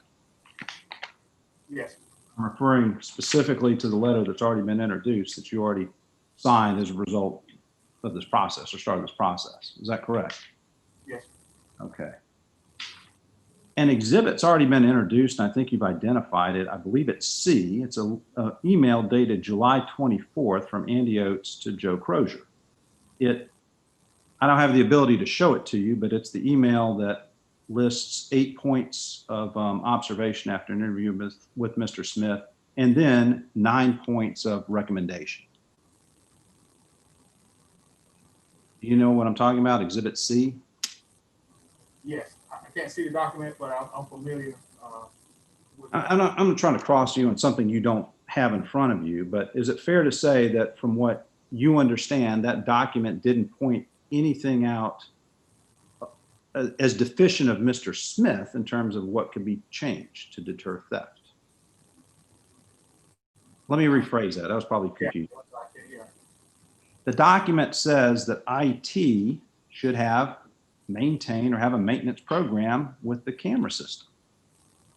Correct? I can't validate that. No, sir. You don't remember point number 3, update or replacing existing camera network with IT? I do remember the point, but I'm saying the way you phrase the question, you just, Okay. Well, I'm just going to read this to you and see if okay. you remember this. Update or replace the existing camera network via IT with a maintenance and training plan. Right. Okay. So at least that recommendation at that time, and I'm referring to Exhibit C, Mhm. July 24th, would be to have IT take that responsibility. I'm not going to say that.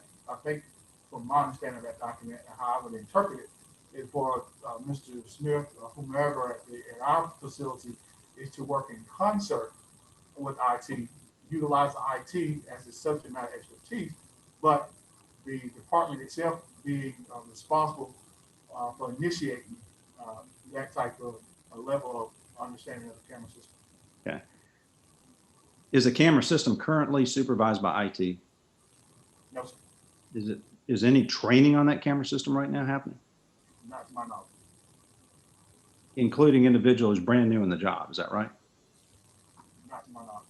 Okay. And this, you said the camera system was at least what, 7, 8, or 9 years old? I'm trying to read this. You said it was in existence since 2014. Based on the report from Rich Manning. Okay. Do we know if there are any training manuals in the room? Not to my understanding. Okay. Did you ask your staff to try to take a picture of a training manual? I'm not sure if the training manager is available for that system. Okay. Do you know if there was a request in the budget to actually improve the system? Not to my knowledge. Do you know if the system tape records to a physical tape, a DVD, or the computer hard drive itself? Not to my knowledge. Do you know if the computer system actually had a defective monitor? Not to my knowledge. Do you know if there's anything wrong with the computer system? Computer system, no, sir. I mean, the camera monitoring system. Based on information provided by Deputy Director Hickner and Mr. Smith. I'm talking about after, not counting people who've been fired by your recommendation, but the people in there today. Do you know if the camera system is operational or not? I'm not sure if I'm understanding your question. The camera system that's existing in that maintenance shop, is it operational today to your knowledge? My knowledge, no. I mean, I'm not really sure. We got something else in place in terms of surveillance system. A different monitoring system? We have a different system in place. A different camera system? We have a different monitor system in place. Okay.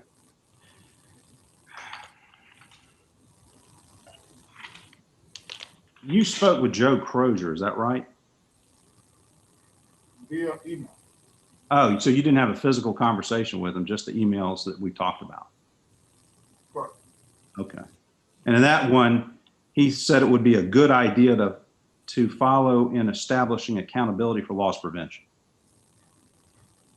I'm referring to Exhibit B, dated July 29, 2020. Again, I don't have that document in front of me, so Okay. I'm not seeing what you're referring to. It's the document that you said you relied on at the very end when it said that I will allow the 2014 report to speak for itself. That's the document I'm talking about. Okay. You read that document, is that correct? Yes, sir. Okay. And then you pulled the 2014 report after that, is that right? Repeat that. Did you look at the 2014 report after receiving this email? Oh, absolutely. Okay. Do you know if Mr. Smith was ever given a copy of that report? Yeah. Sorry, what? I'm not aware. Okay. I'm not aware if you had a copy of that report or not. Is there any information in the file to show he was aware of that? In his file, Yes, sir. I'm not aware. Okay. Or in anybody's file, I won't confine it to him, anybody. I'm not aware. Are you aware? Someone is speaking. I'm sorry. Did I interrupt? No, I said, well, I think one of the board members. Hang on one second. Okay. Tom, you need something? Somebody come in here and took something out off of the computer, and I just wanted to know if we were still online with y'all. Yeah, I took a charger, because the charger had a laptop. Yeah, everything's fine. Okay. Okay. I'm sorry, Counselor. Go ahead, continue. You don't know if Mr. Hegner, you don't have a memo or an email or any document showing Mr. Hegner talking to Mr. Smith about the 2014 camera situation. I do not. But at that time, Mr. Smith issued a complaint, at least to risk management and Mr. Hegner or his supervisor, about the camera system being defective. A written report, you saying? You said No, an oral meeting. There was a meeting in that, there's a meeting referenced in that 2014 report about the camera system. correct. I think that meeting took place at the facility with risk management. And you're not aware if Mr. Smith's concerns were ever addressed. No.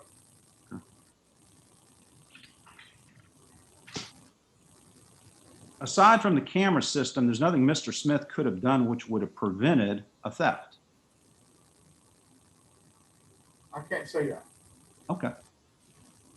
Do you know, you mentioned that the camera had a video that was, I don't know, was not able to be viewed. Is that correct?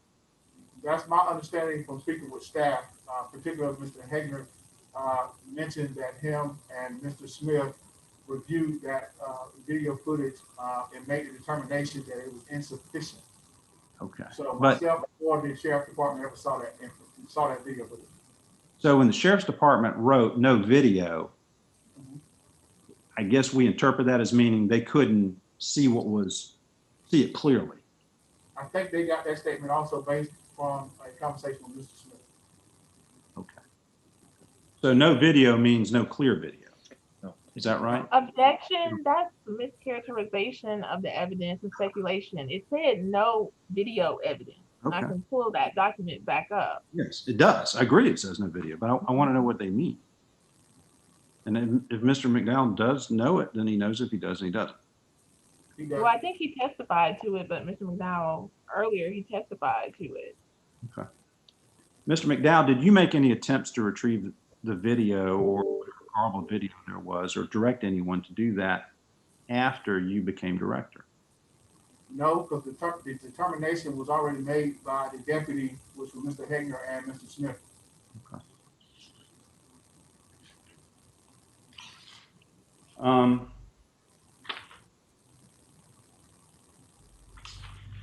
In your letter that's already been tendered as an exhibit terminating Mr. Smith, you don't list a lack of knowledge about procedure, or do you? I'm referring to the disciplinary letter on August 31st. Okay. I mean, I'm just asking you, you don't list that, let's put out there, you don't list that he doesn't have a knowledge of the policy about loss prevention as part of your termination. I'm just asking, isn't that true? I don't think it spells it out, but I think the idea there was based upon his neglect, and that was part of the neglect of him not knowing or not being aware of the law, Right. the policy.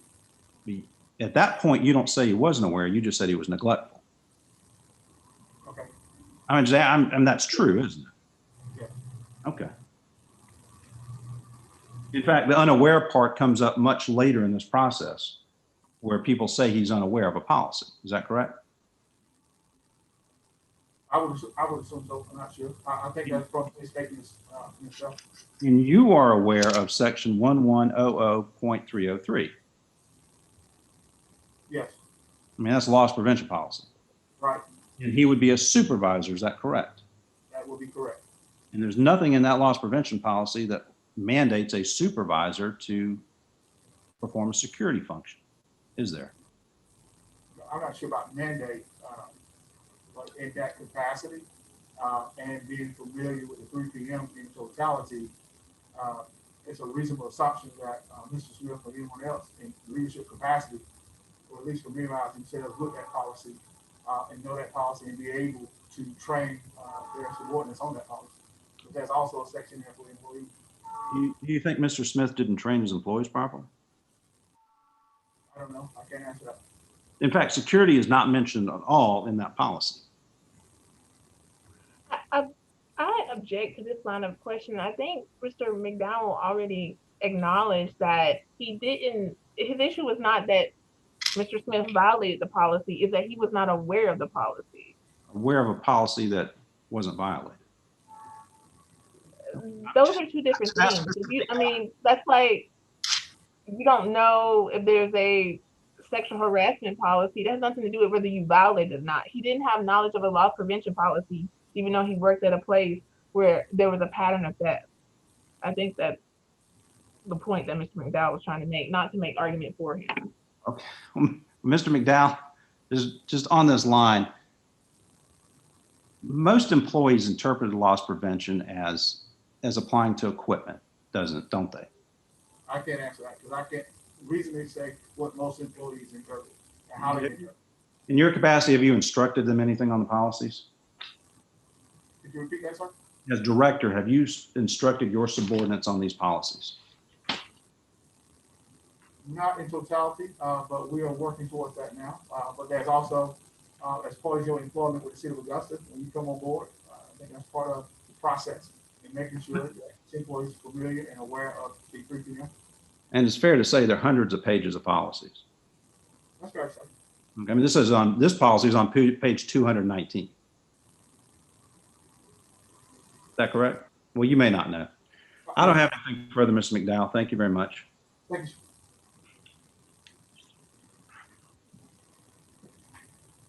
If I could ask maybe just a few rebuttal questions to Mr. McDowell.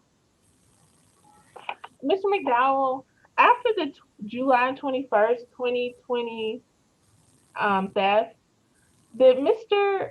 Smith take any accountability for the security camera system not working at the maintenance shop, although he had been working there for several years and knew there was problems with the system? He did not. And was it Mr. Smith's lack of accountability that also played a factor in your decision to terminate him? Yes, accountability and responsibility. And considering the role that Mr. Smith was in, as you stated, he was the number 3 or the number 2 in the Parks Division. What were your expectations of someone in that role? My expectation would be, A, that person is familiar with our policy, that person is responsible and take responsibility and accountability for ensuring the assets of the city of Augusta are protected, and also to implement any policy or programs in place to help mitigate any type of theft or any problems that are ongoing in that particular division. You have to take some level of responsibility and also be a part of mitigating any of those problems within your division. And I want to clarify something I think that was brought up in your earlier testimony. Well, in the last hearing before the board, I believe you testified that you felt that Mr. Hegner bear the responsibility of the thefts that had recently occurred at the maintenance shop. But did you terminate after the most recent theft, which was in July 2020? Did you terminate Mr. Smith and Mr. Hegner at the same time, or roughly at the same time? That was a few weeks apart. And why did you decide to terminate both Mr. Hegner and Mr. Smith? For lack of accountability and responsibility for that entire operation, and the systemic problems that have been ongoing in that particular maintenance shop with thefts, and also the camera system and all of the documents showing that it hasn't been working. Mr. Smith in documents stated that he unplugged the particular system, and no one took the responsibility of at least trying to ensure that camera system was up and functioning properly. So the lack of accountability and the lack of any type of control measures being implemented, even outside of the recommendations from risk management that dates back to 2014. And is it fair to say at the maintenance shop yard, with the exception of the director, the number 1 and the number 2 in the Parks Division would be Mr. Hegner and Mr. Smith? That is correct. I have no further questions for this witness. I have some brief ones on that. Mr. McDowell, you're saying Really quick. Mr. McDowell, you suggested the computer was unplugged? Not the computer. According to what was in the report from risk management, Mr. Smith admitted that he unplugged the monitor system for the cameras. Are you talking about 2014? Talking about that document, correct? Okay, I see. And the document where he complained it wasn't working? The document where he stated that he unplugged it. You're not trying to suggest that anytime this year it was unplugged? No, but according to Mr. Smith's statement to risk management, he said, at least to his knowledge, in his most recent report, dating back to January, that the camera system was not working. But I'm talking about this year. You're not suggesting that it's unplugged, are you? I'm not. I'm going about based upon the statement that Mr. Smith made to risk management. You're saying Mr. Smith had a lack of responsibility. Is that correct? Would you repeat that, sir? You stated that Mr. Smith had a lack of responsibility. Took a lack of responsibility. Took a lack of responsibility. Right. And that would be responsibility for the security system. Is that correct? Security system, and also making sure that that operation is secure and that he's protecting the assets of the city of Augusta. Okay, is it, well, with the security system, is there anything he could have done differently? With the security system, make sure it was working. Assuming he has no background in electronics or cameras, what could he have done? Make sure that he, Objection, he answered the question. That's already been answered. That's already been answered. Mr. Smith, did he contribute in any other way to the theft or loss of property in any other way? Mr. McDowell? I mean, I'm not aware, I can't answer whether he took place, had a role in. I don't have anything further. Thank you very much, Mr. McDowell. Okay. Ms. Smith, do you have anything else? No, that is the close of the employer's case. Okay. Ms. Fleming, do you have witnesses, sir? I do. We have Mr. Yantz and Mr. Hegner. They should be waiting in the HR area. And then we'll have Okay. Who do you want to call first, sir? Mr. Yantz. Okay. Go ahead and we'll call him and Ms. Smith will swear him in. Go ahead. Okay.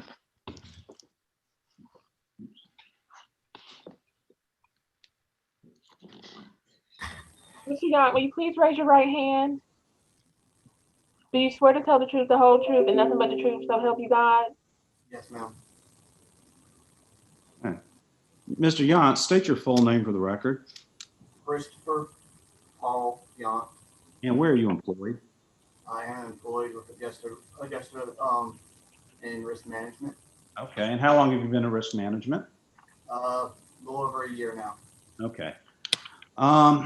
What are your general, very brief job responsibilities? I am safety and training coordinator.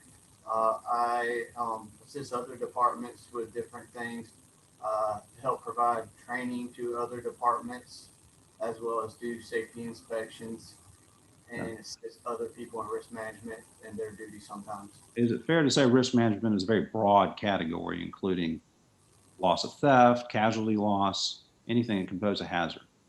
Yes, sir. Okay. And it's also fair to say that you deal with adjusting for casualty losses and those type of areas. Is that right? Somebody in my department does. I don't do that. I know you don't do it personally. Do you recall being involved in an investigation about thefts from the maintenance shop? Yes, sir. Earlier this year. Okay. And I believe Andy Oates worked with you in that process? Correct. Okay. And what was your role in that process? I went with him and we interviewed Mr. Smith, Sam Smith, at the shop yard, just to try and get an idea of what conditions were and so forth. Okay. What is the typical protocol when there's a theft? Theft is that it should be reported right away, depending on what type of theft it is. If it's something that is got an asset number and stuff, it needs to be reported to risk management, either by an incident report or police report. Yeah. So that we can make procurement aware of it, and we can get with fleet and find out the amount of for each item. If it's something simple, like say a rake or a shovel, that we're not going to be really as involved with that, other than yes, it's been reported to us that it's gone missing. And the sheriff's department will be contacted. Correct. Okay. You're aware that there are several different camera systems in several different buildings throughout the entire county. Yes, sir. Okay. Are those commonly maintained by a common source? I wouldn't say by a common source. There's a good many that are maintained by our marshal's department, our marshal's office, but there are some that are closed circuit and kind of just at those locations. Okay.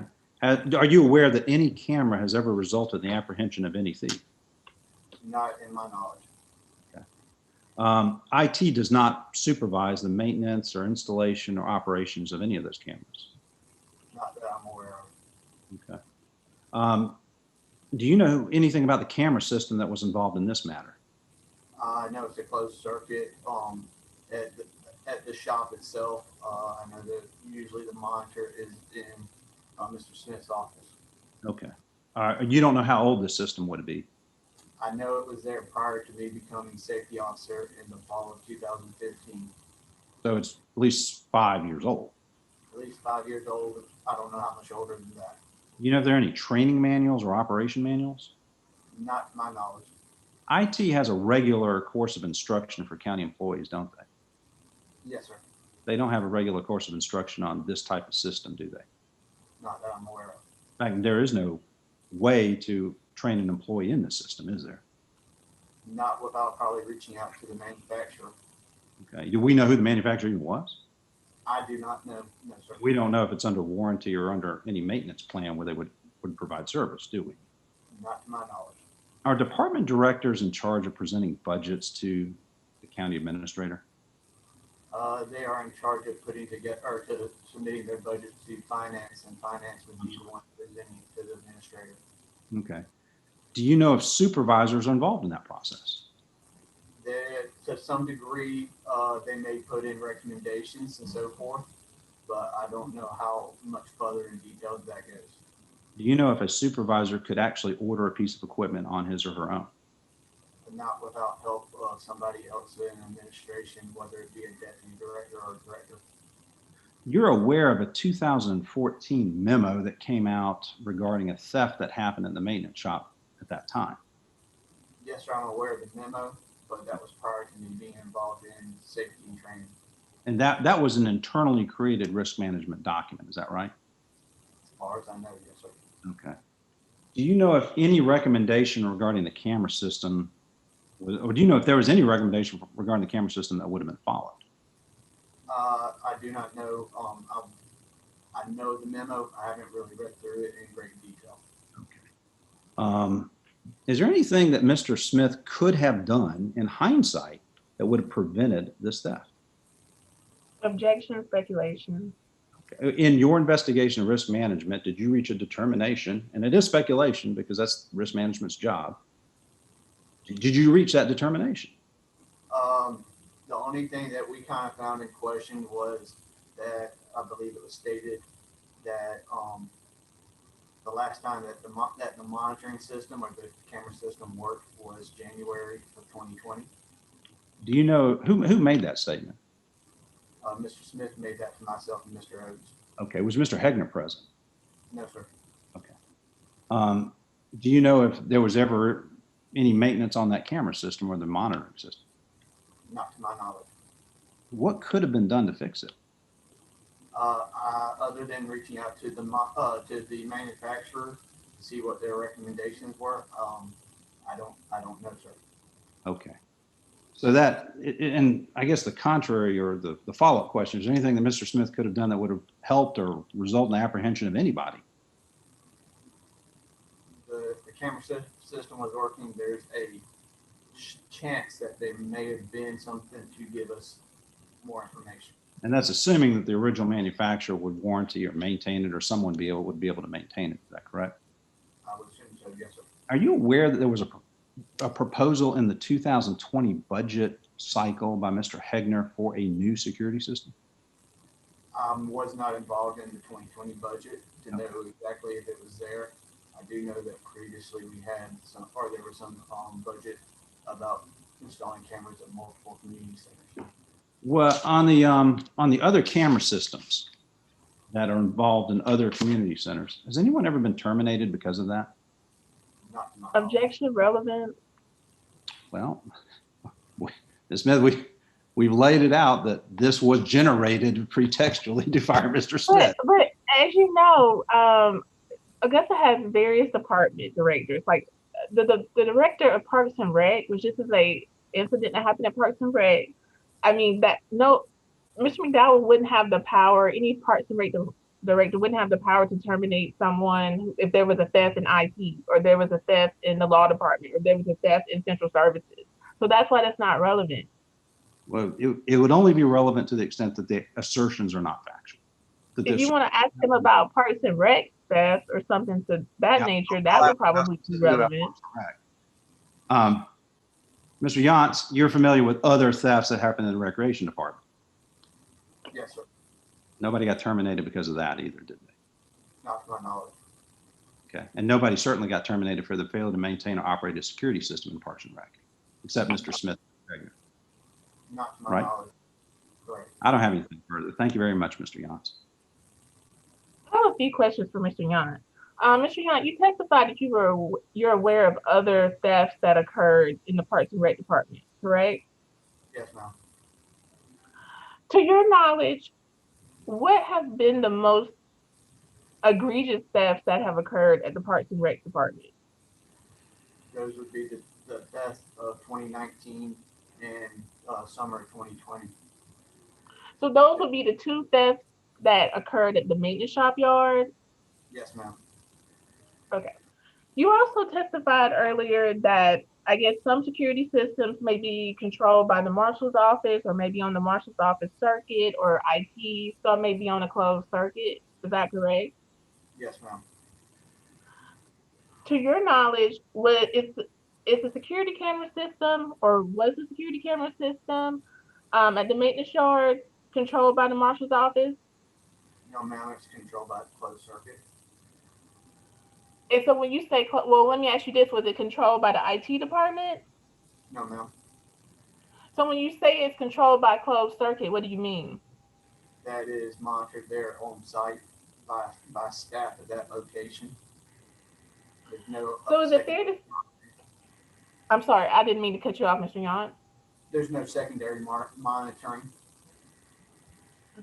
So the only people that would control the security system at the maintenance shop yard are the individuals who work at the maintenance shop yard, correct? Correct. After the July 21st, 2020 theft at the maintenance yard, did you and Andy Oates with Risk Management inspect the premises of the maintenance shop yard? We went down there, we interviewed Mr. Smith. We did walk out into the yard and make some observances. Yes, ma'am. And isn't it true that during your inspection, you noticed that all the cameras were turned away from the front of the building? Yes, ma'am. And isn't it true that you and Mr. Oates discovered that the security camera monitoring system was located in Mr. Smith's office? Correct. And my last question, and I think you stated this, but I want to be accurate. Isn't it true that Mr. Smith indicated to you and Mr. Oates that the cameras had not been functioning since last January? Since January, yes, ma'am. I have no further questions for this witness. Mr. Yantz, you said that the cameras are pointed away from the front of the building. Is that correct? Yes, sir. They're mounted on the building itself. And they're pointed away to the yard. Isn't that correct? Correct. And all the property that was stolen out of the yard. Yes, sir. So they would be pointed exactly to the direction of where the property was taken. In the general vicinity, yes, sir. General vicinity. Okay. There was a mention about having a network via IP installed in your email that you received from Andy Oates dated July 24th. Is that correct? I believe so, yes, sir. Okay. Do you know if IT was ever involved or has been ever involved in the installation, maintenance, operation, or training of any camera system at that yard? Not any that I'm aware of. Even today, we don't have that as involved. Is that correct? I'm not aware of that. That would be more of an IT question. Okay. I don't have anything further. Thank you, Mr. Yantz. You're welcome. Thanks, Chris.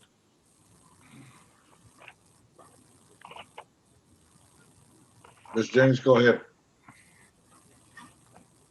Ms. Fleming, go ahead with your next witness. Sorry.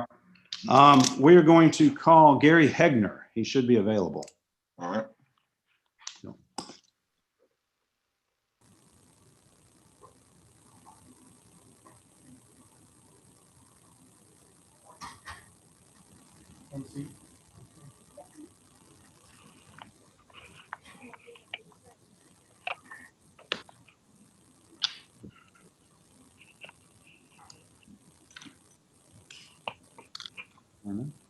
Hello?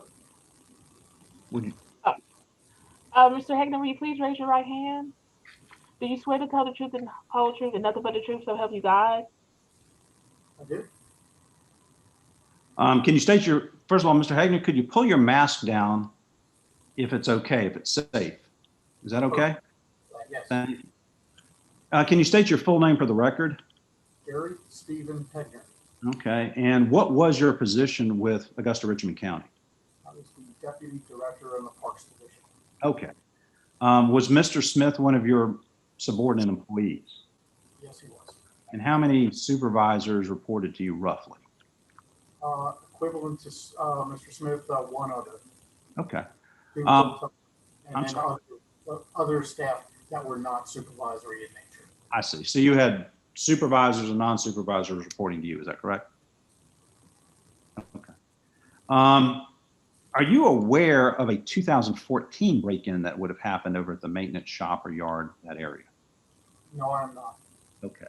You don't know if any emails, memos, documents, or anything would have been provided to Mr. Smith. Is that correct? I do not, and it was never provided to me either. Okay. In terms of the thefts from the maintenance shop, we're looking at 2 thefts, 19 and 20. Are you aware of those issues? Yes, I am. And I think you were present during an investigation, part of that by Mr. McDowell. Is that correct? There was a follow-up investigation by Andy Oates. I see. Sam and I sat down together. Did Mr. McDowell ever talk to you? He was certainly About- not pleased about the break-ins on the second one, but Yeah. not that much communication. Okay. Do you know if he had any conversations with Mr. Smith? I do not know. Okay. Are you familiar with a security or camera system that would have been present at the facility? Yes, it's a closed circuit TV system that's. It's that fair was to say, located in Sam's office. I'm sorry. It's fair to say that system is multiple years old, at least 5, 6, maybe more years old. It was present when I arrived in 2014, So it at least predates 2014. Is that correct? at least through before August of 14, yes. And as far as we know, IT did not install, maintain, or train in that system, did they? That's correct at the end. I can't speak to what it was in the beginning. Okay. But for at least this past several years, they weren't doing that. Part of that time, yes, that's correct. They did. And the county actually had several different buildings with several different security systems. Is that correct? Yes, And there's no common maintenance, operation, or training standard for these systems, is there? not that I'm aware of. Okay. And there have been thefts at multiple locations over the years. Isn't that correct? In parks and maintenance and recreation. Objection, you're leading As the well as witness. other This is your departments. Okay. I'll objection leading. That's all you're doing. You're leading them. have there been multiple break-ins? The two, yes, and yes, there have been. Okay. Now, in terms of the camera system with Mr. Smith in the facility that he was in, do you know if he ever had personal training in that system? I am not aware of any training specific to that system, no. Are you aware of any maintenance manuals For that system, no. or operational manuals? No. All right. Was there a video recovered? Yes. And what was that? What was the video that was recovered?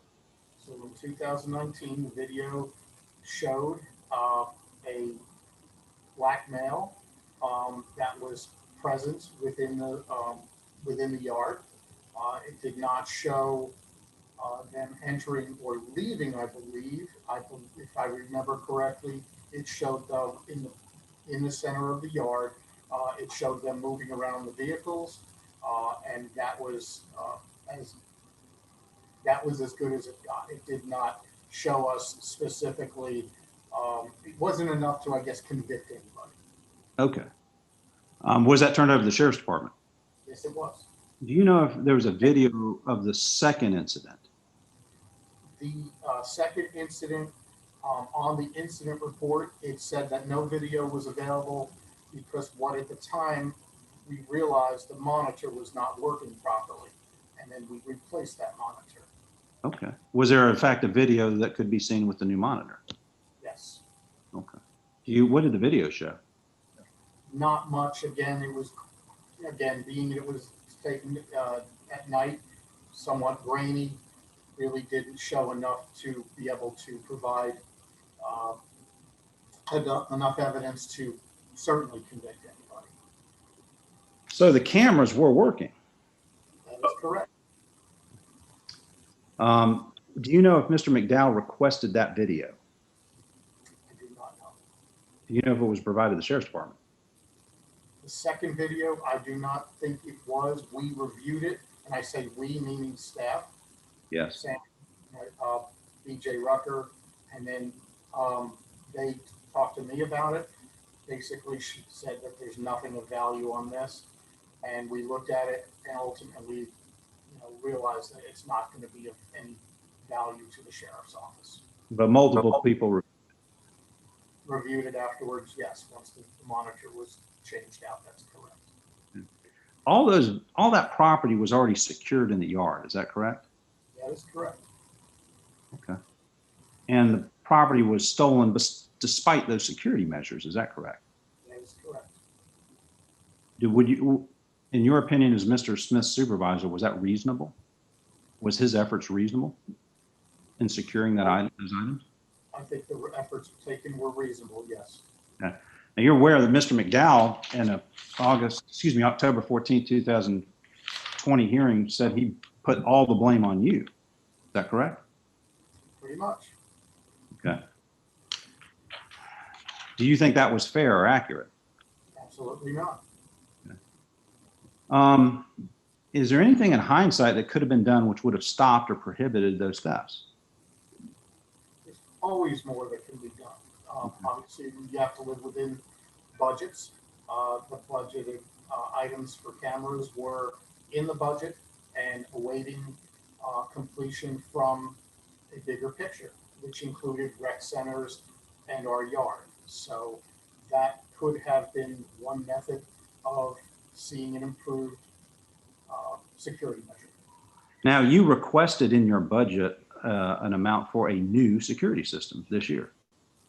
That's correct. In 2019, we put that together as part of the budget package, which I worked with the previous director, Ron Hout. It was approved in the 2020 budget. That is correct. So it was submitted in 2019 and approved in 2020. For 2020, correct. For Yes. 2020. And when was it to be implemented? Sometime during this year. There was no specific. Okay. Was Mr. Smith able to order parts or make maintenance calls on that system? I'm not aware that he was able to, no. Okay. Mr. Hegnar, I don't have anything further. Thank you very much. Okay, thank you. I just have a few questions for Mr. Hagner. Mr. Hagner, you testified before this board about 2 weeks ago. Do you remember in your closing statement to this board when you said that if you were to get your job back, you would make sure the cameras work? Yes, I do remember saying that. So if the cameras work, why would you testify that if you got your job back, you would make sure the cameras work? What I said was, you're misrepresenting what I said. What I said was that the new system would be implemented. No, that's not what you said, but we'll move on. Okay. I'm going to show you a document.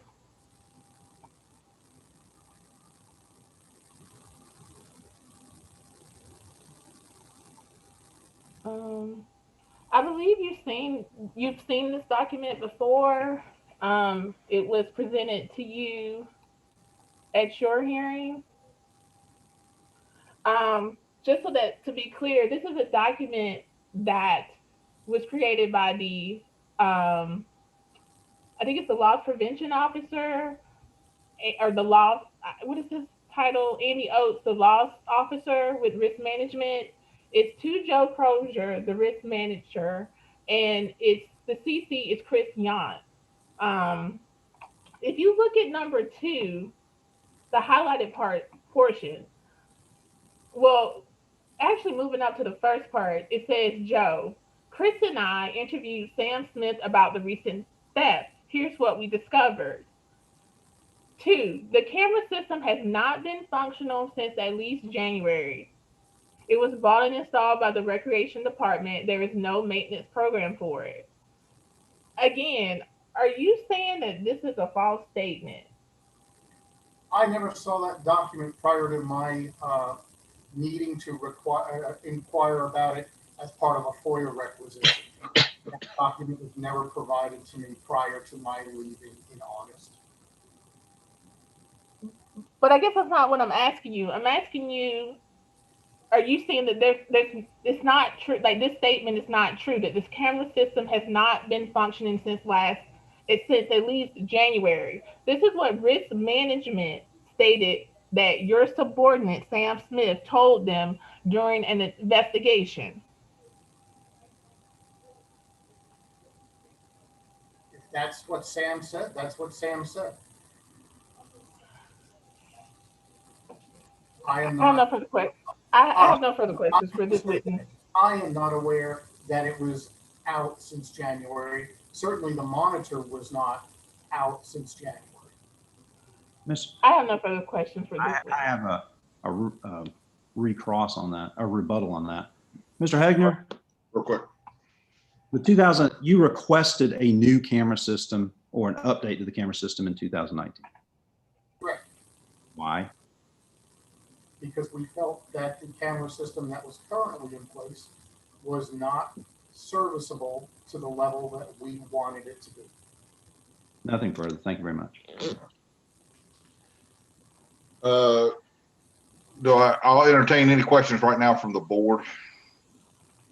I have Mr. Smith to testify. Oh, I'm sorry. I apologize. I apologize. I apologize. Question. I apologize. Go ahead. Go ahead and call your last. I'll call Mr. Smith. All right. Thank you.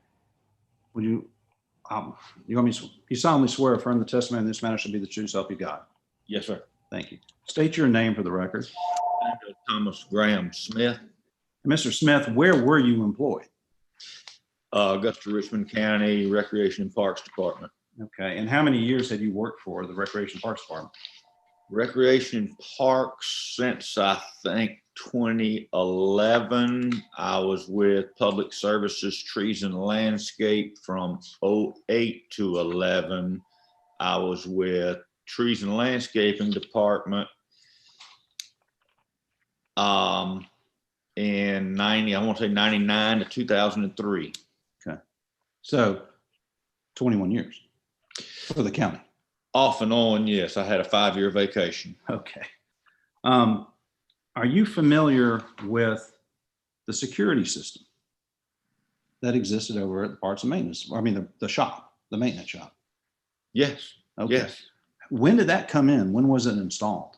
It was there from the previous person when, I don't know when it was installed. The previous person in that position, Ms. Pearson, had it installed, I believe, before I was even moved over to recreation, before 2011. Okay. Do you know where she got it from? I have no idea. Do you know where the operation manuals would be or maintenance manuals? I have no idea. Tell us about the training you received in that system. I got no training on that system or any system. Did you ever inform your supervisors about that? I informed my supervisors, everybody from Mr. Levine to Mr. Hawk to Mr. Let's get first names, last names. Robert Levine, the director in 2014. Ron Houck, the interim, or Chris Scheuer, the interim deputy director, to Ron Houck, the interim, then interim deputy director, to Mr. Bill Shanahan, the deputy administrator, interim recreation and parks director, to Mr. Houck, the interim parks and recreation director, to Mr. Hegner, the deputy director of recreation and parks. Were you familiar with the 2014 break-in that resulted in the investigative report? Yes. Okay. Were you ever given a copy of that investigative report? No. Were you ever counseled about its contents? No. Did any of your supervisors ever respond to your request or information about the security system? No. Are you aware of anything about a new security system? I was aware that Mr. Hegner had tried to put in for a new camera system on more than one occasion and had directors from Mr. Glenn Parker and all become budget cut times, and that's the first thing they cut. Okay. Did Mr. Hegner review a videotape or recover a videotape from a 2019 theft? Yes, there was, some footage of all we could recognize was a black man in a white cap. Okay. Was that turned over to the sheriff's department? To my knowledge, yes. Okay. Do you know if there was a subsequent videotape that was reviewed or seen about the 2020 theft? We reviewed it, did the best we could, and we could not find anything discernible on the video. What is your understanding as the protocol that you should follow when you have a theft? Like I say, since 99 and beyond, it's always been, as soon as there's a theft, then you obviously contact the sheriff's department and you write an incident report, you report it to your supervisor, you report it you send to risk management as well as fleet management, if need be. Okay. Were those steps followed? Yes, they were. Okay. In terms of your ability, tell us your ability or your duties in regards to procurement of systems. I can get quotes and had gotten a quote one time. I think it was $5,000 or $6,000, and they had told us, and I had sent it up the chain and there it died. Other than that, going through all the directors and everything else, nobody really seemed to back me or didn't seem to care. Did you have the ability to procure? No. Okay. What about maintenance contracts or contracts for support? No, I could offer, suggestions as far as specifications and all, as far as maintenance contracts on grounds, but not on any security systems, in that I have no knowledge of security systems. Did you have meetings with your supervisors about that? Yes. Okay. Were there any actions taken as a result of that? No. Okay. Did Mr. McDowell ever meet with you regarding this incident? No, sir. Were you offered a personal improvement plan in accordance with any of the policies? Recently? No. Okay. Tell us about your understanding or knowledge of Augusta Richmond County policies. You follow PPPM to the best of your abilities, and you have to look up and see, what's there. Obviously, the loss prevention policy or whatever, it doesn't recommend that I do anything other than, like I said, call the sheriff's department, do an incident report and send it to risk management, my supervisors, as well as fleet management. Okay. What is your understanding of your knowledge of those policies? Did you have knowledge of those policies? Yes, to that effect. Yes, sir. Okay. Did anybody question that issue over the years? No, your sir. Knowledge of risk management policies? No, sir. Joe Crozier and all said that was exactly what I was supposed to do. Bo Barnes, Joe Crozier, Andy Oakes, that's exactly what I'd always done for all those years. And is there anything you could have done which would have prevented the thefts or caused the thief to be apprehended? No, sir. Okay. I don't have anything further. Thank you. Just a few questions for Mr. Smith. Okay. Mr. Smith, you stated earlier that you reviewed the video footage of the July 21st, 2020 theft. Is that correct? Yes, ma'am. To the And best did you of our abilities, yes, ma'am. And you said to the best of our ability, who else reviewed the footage with you? Mr. BJ Rucker. Did Mr. Hegner review the footage? Very possibly. And you testified that you reviewed it to the best of your abilities, but you couldn't find anything discernible. Correct. Why is that? Because it seems that the camera that faced that front of the yard was night blinded by the security light. So that one camera would not have caught anything, because as soon as it goes dark, that's what we found out, is that as soon as it goes dark, the security light on the other side of the lot shines directly into the camera, which then in turn night blinds it. Did you provide that footage to the sheriff's office so that they could make a determination? I did not. No, ma'am. I was not long after that. I was in quarantine. But why wouldn't you have provided any footage that you could have obtained to the sheriff's office so that they could look at it? The sheriff's office came and looked at everything they could when they did the initial report. And at that time, the monitor was not operating correctly, so we could not redo and check back on the video until we redid the monitor.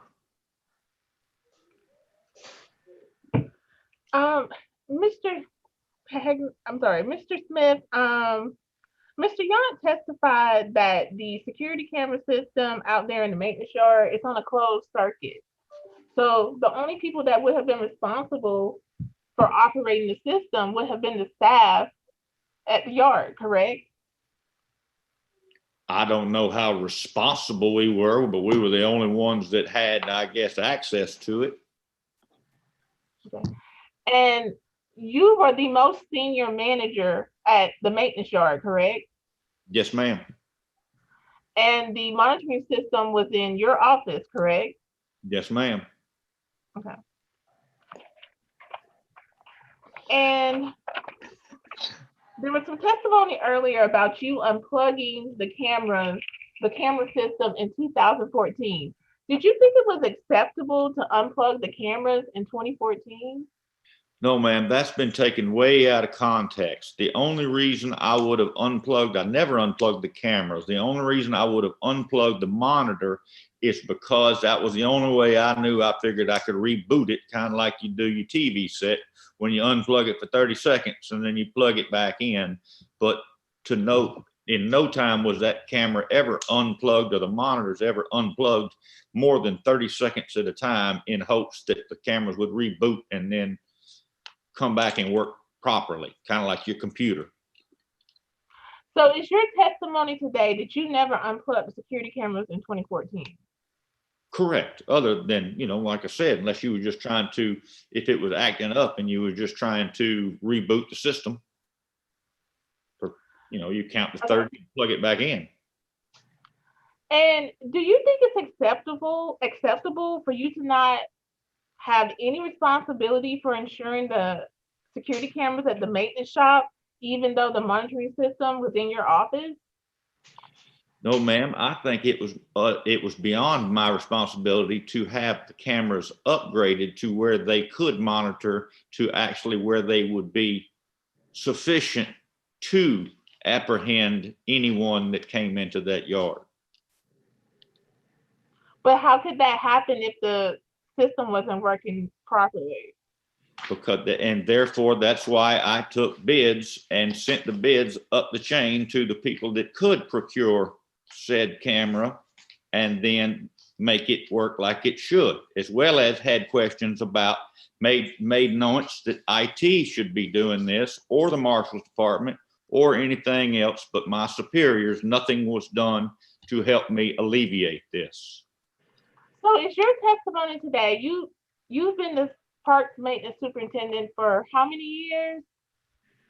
I don't know the superintendent. I don't know. I have been in recreation since 2011. I was an operations supervisor, I think one under Miss Melinda Pearson.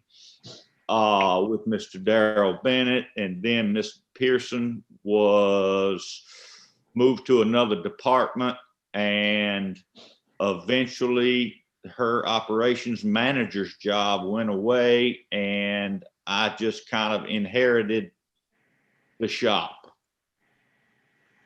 So is it fair to say, because based on the exhibit, your job description, I believe that's exhibit J, the one that you signed in 2013? The one that I signed in 2013 would be an operations supervisor, I believe. Yes. I know your job title changed, but were Yes, you at the ma'am. maintenance yard at that time? Yes, ma'am, I was. Okay, so I guess how long have you been at the maintenance yard as a senior manager? I'm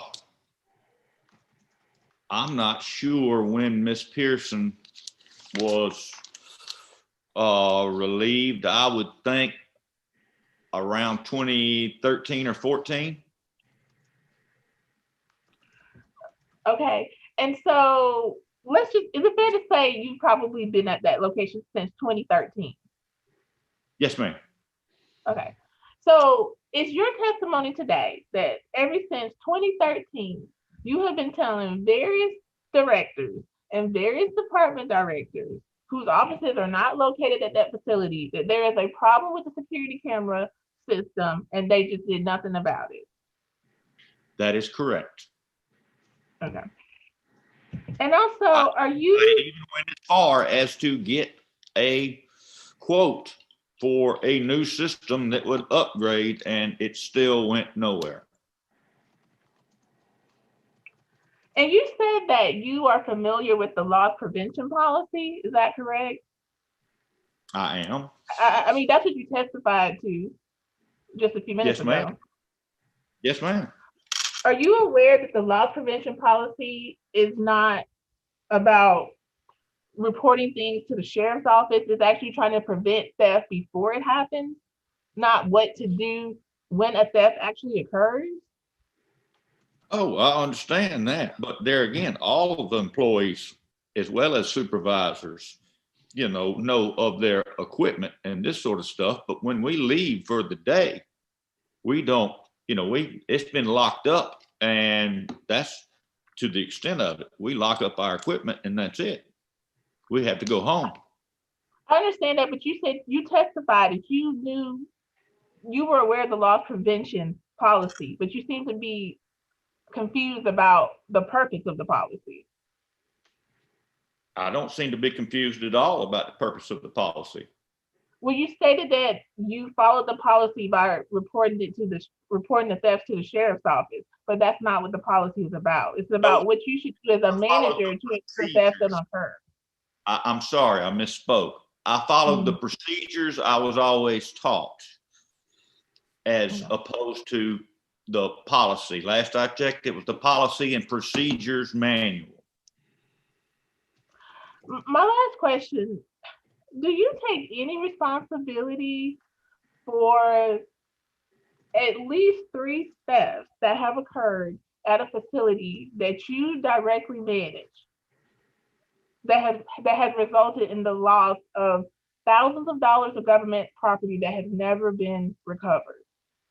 There is nothing, obviously, I would love to be able to go back and change it, but there is nothing I could have done to change these thefts or prevented these thefts from happening. And if they want to break into your shop, they're going to. One, they cut through the fence on one of them. On another one, they just cut the chain. So no, ma'am, I do not feel I am a whole lot of accountable to the fact that the thieves wanted to steal our stuff. No further questions.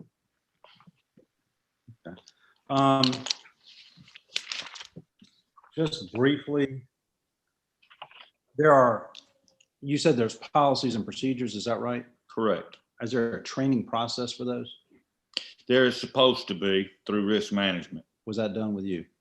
Not that I recall, no, sir. Okay, I don't have anything further. Thank you very much, sir. I don't have any other witnesses. All right. Thank you, gentlemen. I appreciate it. At this time, I'll entertain any brief questions from the members. Yes, I'd like to ask Mr. Smith a question. Yes, sir. You said you never been trained on the camera system.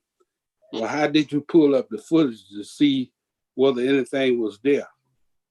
Because one of my supervisors, Mr. BJ Rucker, as well as one of the sheriffs, her name was Ashley something, came in there and she tinkered with it one time for a robbery that occurred next door in hopes that they could get somebody from there. And then we kind of just pushing buttons and whatnot like that. By no means were we adept at it. We could just tinker with it. And like I say, she taught us anything that we could, that best we could. Well, Ashley, you said, I don't remember her last name. You said you and Mr. Haggard pulled it up and looked at it and wasn't nothing there. If both of y'all hadn't been trained, why y'all didn't call the sheriff department to come over? Because I'm pretty sure they had people ex-blood on cameras. We did call the sheriff's department to come over, and that's the deputy lady that was looking for it. That's exactly who did come over there, but the sheriff's department did not know how to operate it either. They just knew. Mr. Haggard said in his testimony that y'all looked at it and y'all didn't have no need to call the sheriff department because y'all didn't see nothing. That's not necessarily the case. I did see one on the 2019. I saw a figure on the 2019. I testified I could not see anything on the 2020 because the camera was night blind. Only one Are you talking about the occasion they took the whole trailer full of equipment? That was the 2020. 2019, they took the weed eater, they busted the locks on all of my landscape trucks and took a bunch of weed eaters and all. That's when they cut a hole in the fence. Yes, sir. And I saw that man from the camera that was on that side of the building, picked him up briefly, but nothing other than that. And the sheriff's department was called and did come by there and do their full investigation, including not less than fingerprints. Well, when you took over, what was y'all security about the gates? They locked the gates. That's all? Yes, sir. And what your procedure, since you was over all equipment, what's your procedure about like securing the equipment when the trucks come in? If people was cutting through the fence, getting the equipment, so it had not to be secured on the truck to keep them from getting it. They were secured on the trucks. They were all locked. Even the truck boxes had built-in locks that they in tune busted to get into the trucks. They just busted the locks off of them. The last thing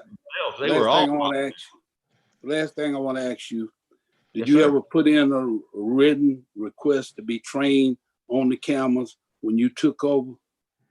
Written request? To be trained. You say you didn't have no knowledge of the camera system. Since you had so much responsibility, wouldn't you put in a written request to be trained to protect the facilities, the equipment? I did not put in a written request. No, sir. Well, you wasn't concerned about keeping the facility safe. If you say you didn't have no knowledge of the camera system and the camera system there for use and you couldn't pull nothing up and all that responsibility, they said millions of dollars worth of equipment, and you wouldn't put in for training for the camera since it's in your office? The camera system was in your office. There was no one, it was testified earlier, there was no one capable to train us because no one knew the manufacturer of the system. Nobody knew how to do it. IT was called, the sheriff's department was called, they were all called and nobody knew. You mean to tell me IT don't know how to, simple camera system, don't have nobody to train you on a camera system? I have a camera system. IT didn't train me on it. I trained myself. I got it on my phone. So I don't buy that. Okay. I don't buy it. And then you never put in a written request to be trained, so you wasn't concerned. That's all I got. Anyone else? Thank you. We have been here 2 weeks now for the same thing. Got the two of the top 3 people. Are we gonna be back in here again next week for somebody further down the line? Can you repeat the question, please, sir? I can answer that for the board. No, in relation to the thefts that occurred at the maintenance yard, the only 2 employees that were terminated were Mr. Hegner and Mr. Smith. Now, I believe that Mr. McDowell testified to that. Okay, is Mr. McGowan, what was his job before he came to Recreation Department? He was in the role as the interim deputy administrator. Like he was in the municipal building on the 9th floor serving as interim deputy administrator, and then he was promoted to a permanent position as the recreation and parks director. So he wasn't in the chain of command coming up through the. Well, as the interim deputy administrator, because the deputy administrators, different departments fall under the 2 deputies. So Parks and Rec, would fall under Mr. McDowell's interim deputy role at the time, but he was not directly supervising Parks and Rec. But he was a deputy director that was over Parks and Rec. I'm sorry, deputy administrator. I apologize. Well, but he wasn't directly in the recreation department. No, not until he became permanently promoted, which I believe it was early September. It's kind of confusing because the interim deputy director was Mr. Hawk, and Mr. Hawk, unfortunately, is no longer with us. Like he's passed. So basically, when Mr. Hawk was unavailable for a certain time during this year, Mr. McDowell kind of had to step in as the director of Parks and Rec, and that is during the time that this theft occurred in the summer of this year.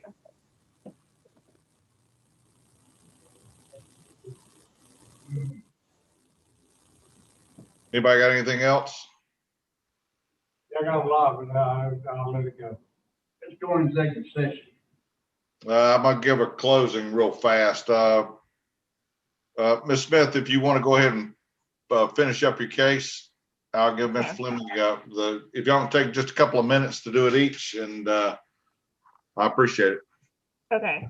Well, I won't waste a lot of your time. Thank you for your time and your patience.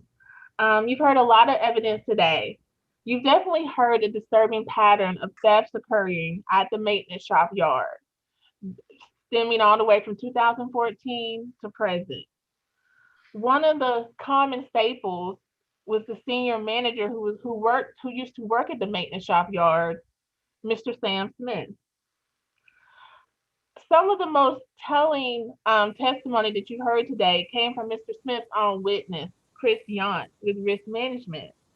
Mr. Yount testified that the security camera system that was at the maintenance yard, it was not controlled by the marshal's office, it was not controlled by IT, it was controlled by the staff that was located at the maintenance yard.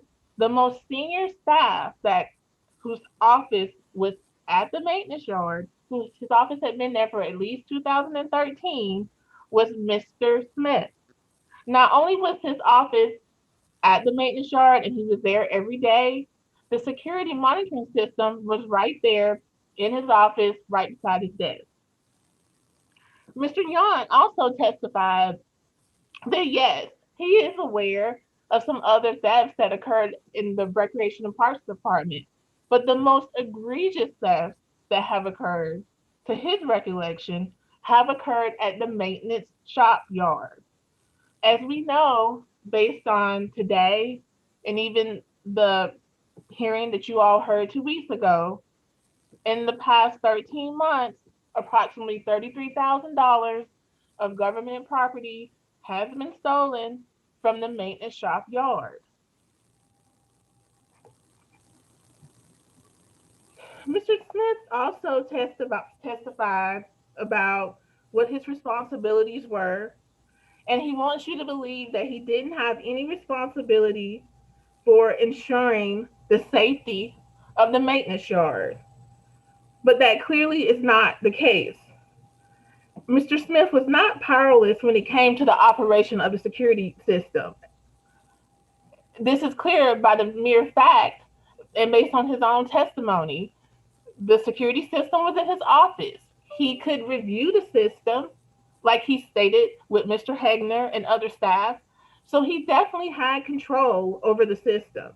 And he definitely knew how to operate the system. There's been a lot of testimony, and there's a great dispute about when the system would operate, when it didn't.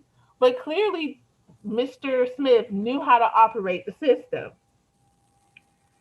Yet, he fails to accept any responsibility or accountability for the thousands of dollars of equipment stolen from the maintenance shop, and this is clearly inexcusable. It is also unacceptable for Mr. Smith to refuse to take any responsibility for the place he worked at every day as the most senior manager, a place that he knew was plagued with thefts, and a security system that never seemed to work properly, especially after a theft occurred. Lastly, I have to ask, how many thefts have to occur at the maintenance shop for Mr. Smith to be held accountable for the operation of the security system that was located in his office?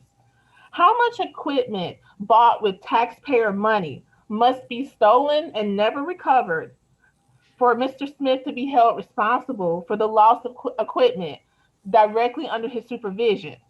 30,000, 50,000, 100,000? Or is it simply acceptable for Mr. Smith to state that he was never trained, that he told various directors that the security system didn't work, or that it simply wasn't in his job description to ensure the security system worked properly when the monitoring system was located right there in his office for years? I leave you with those questions to consider, and we hope that you will decide to uphold the termination of Mr. Smith. Thank you, Mr. Smith. Mr. Fleming. Thank you very much. I think Ms. Smith and I agree on a lot of things. We agree that the security system in place was at best 6, 7, 8, 9 years old, out of date, had no maintenance plan, had no operation manual. We all agree that it predated Mr. Smith. Mr. Smith had never been tasked with or instructed to monitor it. And then when he did make specific recommendations for an upgrade, they were either ignored, put off, put down the line until 2019. And that's very important. The 2019 budget did call for an upgrade in that system, which meant those employees were doing the right thing. They were trying to get a better system. Had that system been in place, maybe something would have changed. But right now we're doing a lot of Monday morning quarterbacking of what happened. No witnesses testified that Mr. Smith is deficient in safety. No witnesses testified the equipment wasn't secured.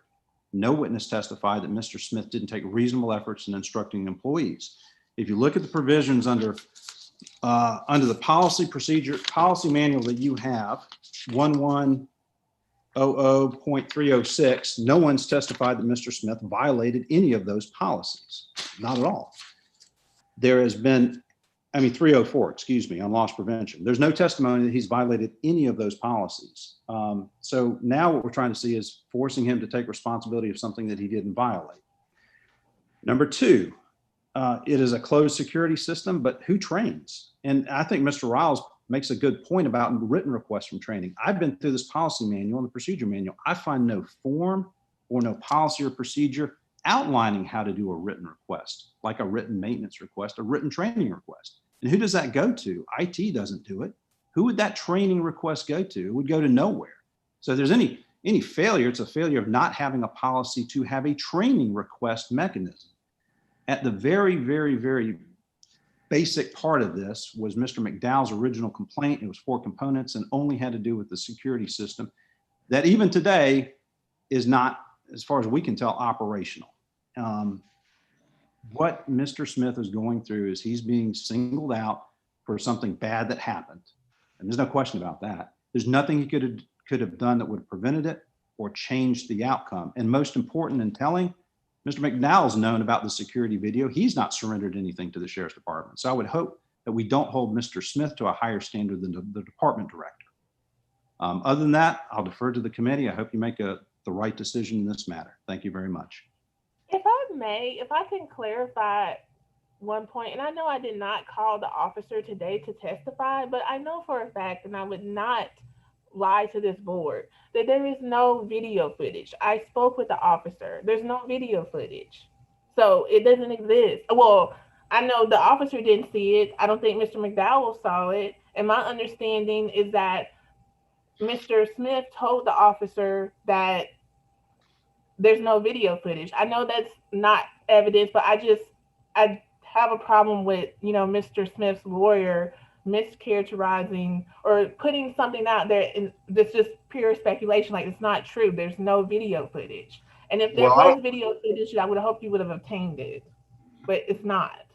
Well, no one in any hearing, no one has ever presented this board there's no document that indicates, other than witness testimony, that there has been some sort of footage. There's never been. We've had 2 consecutive hearings regarding this matter, and in both open discussions, it's been presented in documents that there was no video, other than witness testimony stating there was video, we just didn't have it, or we looked at it and there wasn't anything there. And so, the city, if the city wanted to, if the administrator wanted to go to the links of having the sheriff's office come in, they could have done that as well. But we're not going to consider anything that wasn't entered. Okay, thank you. With Ms. Smith, I don't know if there's a video or not. I do know that Mr. McDowell is terminating Mr. Smith for not doing what he has not done in checking the computer system for a video, which everybody says is. Well, I think you said that he terminated him for not turning over the video to the sheriff's office, and that was my whole point. As the report from the sheriff's office states, there is no video footage unless you're saying the officer lied in his report. That's not in his termination letter. Mr. McDowell's termination letter doesn't say you didn't turn over a video. But I will defer to. It's fine. Yeah, that's true. Okay. All right. With that, I thank everyone. And at the late hour, I will entertain a motion from the board. Make a motion, we go into executive session. I have a motion and a second that we go into executive session. Is that unanimous? Yes. Yes. That's right. Okay. Aisha, I know you can't talk. I said yes. Okay, I couldn't hear you. I knew you Yes. couldn't talk. Okay. All right. With that, we will move into executive session. Can somebody from IT do your thing? Yes, if everyone will stay connected, we're just going to go to a Zoom breakout room. And when they are done, we'll be back in this room. So Mr. Fleming, Ms. Smith, I think you're still here. Everybody will stay here, then we will come back and be in that room. And can you text me your number again so I know to text you to where I'll come in the breakout room and tell you the number. Perfect. Thank you. And then I'll get out. Thank you.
Everybody back? Yep. Okay. Ms. Robinson, you get, okay, good. I'm here, yeah. All right, perfect. I think he died. No, I'm talking about the deputy director. All right, I'm gonna go ahead and entertain a motion to come out of executive session. I make a motion to come out of the executive Executive section. All right, I have a motion. Do I have a second? Second. All right, Ms. Williams, second. All those, anybody opposed? Hearing none. Okay, we are back in. Thank you, everybody, for your attention to this matter this afternoon. We are out of executive session. I will now entertain a motion from the board. I make a motion that we uphold the administrator decision. I second. I have a motion that we uphold the administrator's decision. I have a motion and a second. I'm gonna go ahead and conduct a roll call vote, if that's all right. Ms. Robinson, I uphold the decision. uphold. Yes. Okay. Mr. Riles. I uphold the administrative decision. Okay. Mr. Riles, uphold. Mr. Masters. I oppose administrator's decision. You oppose or uphold? Oppose. Oppose. No. Mr. Atkins. Opposed. Opposed. Oppose. Yes, sir. Uphold. Uphold. Aisha. Uphold. Okay, uphold. And I'm a chairman, I'm gonna vote to uphold. That is a five, that I have a roll call vote of 5-2. So we will uphold the administrator's decision. At this time, I will accept another motion from the board. Make a motion, we close the board. Second. Got a motion and a motion to adjourn and a second. Without any objection, I move the personnel board hearing be closed. I appreciate all y'all's attention and to the matter. Y'all have a happy holiday Thank you very much. Thank you. Same to you. and a happy new year. Bye-bye. We might see you next week, JR. Thank you.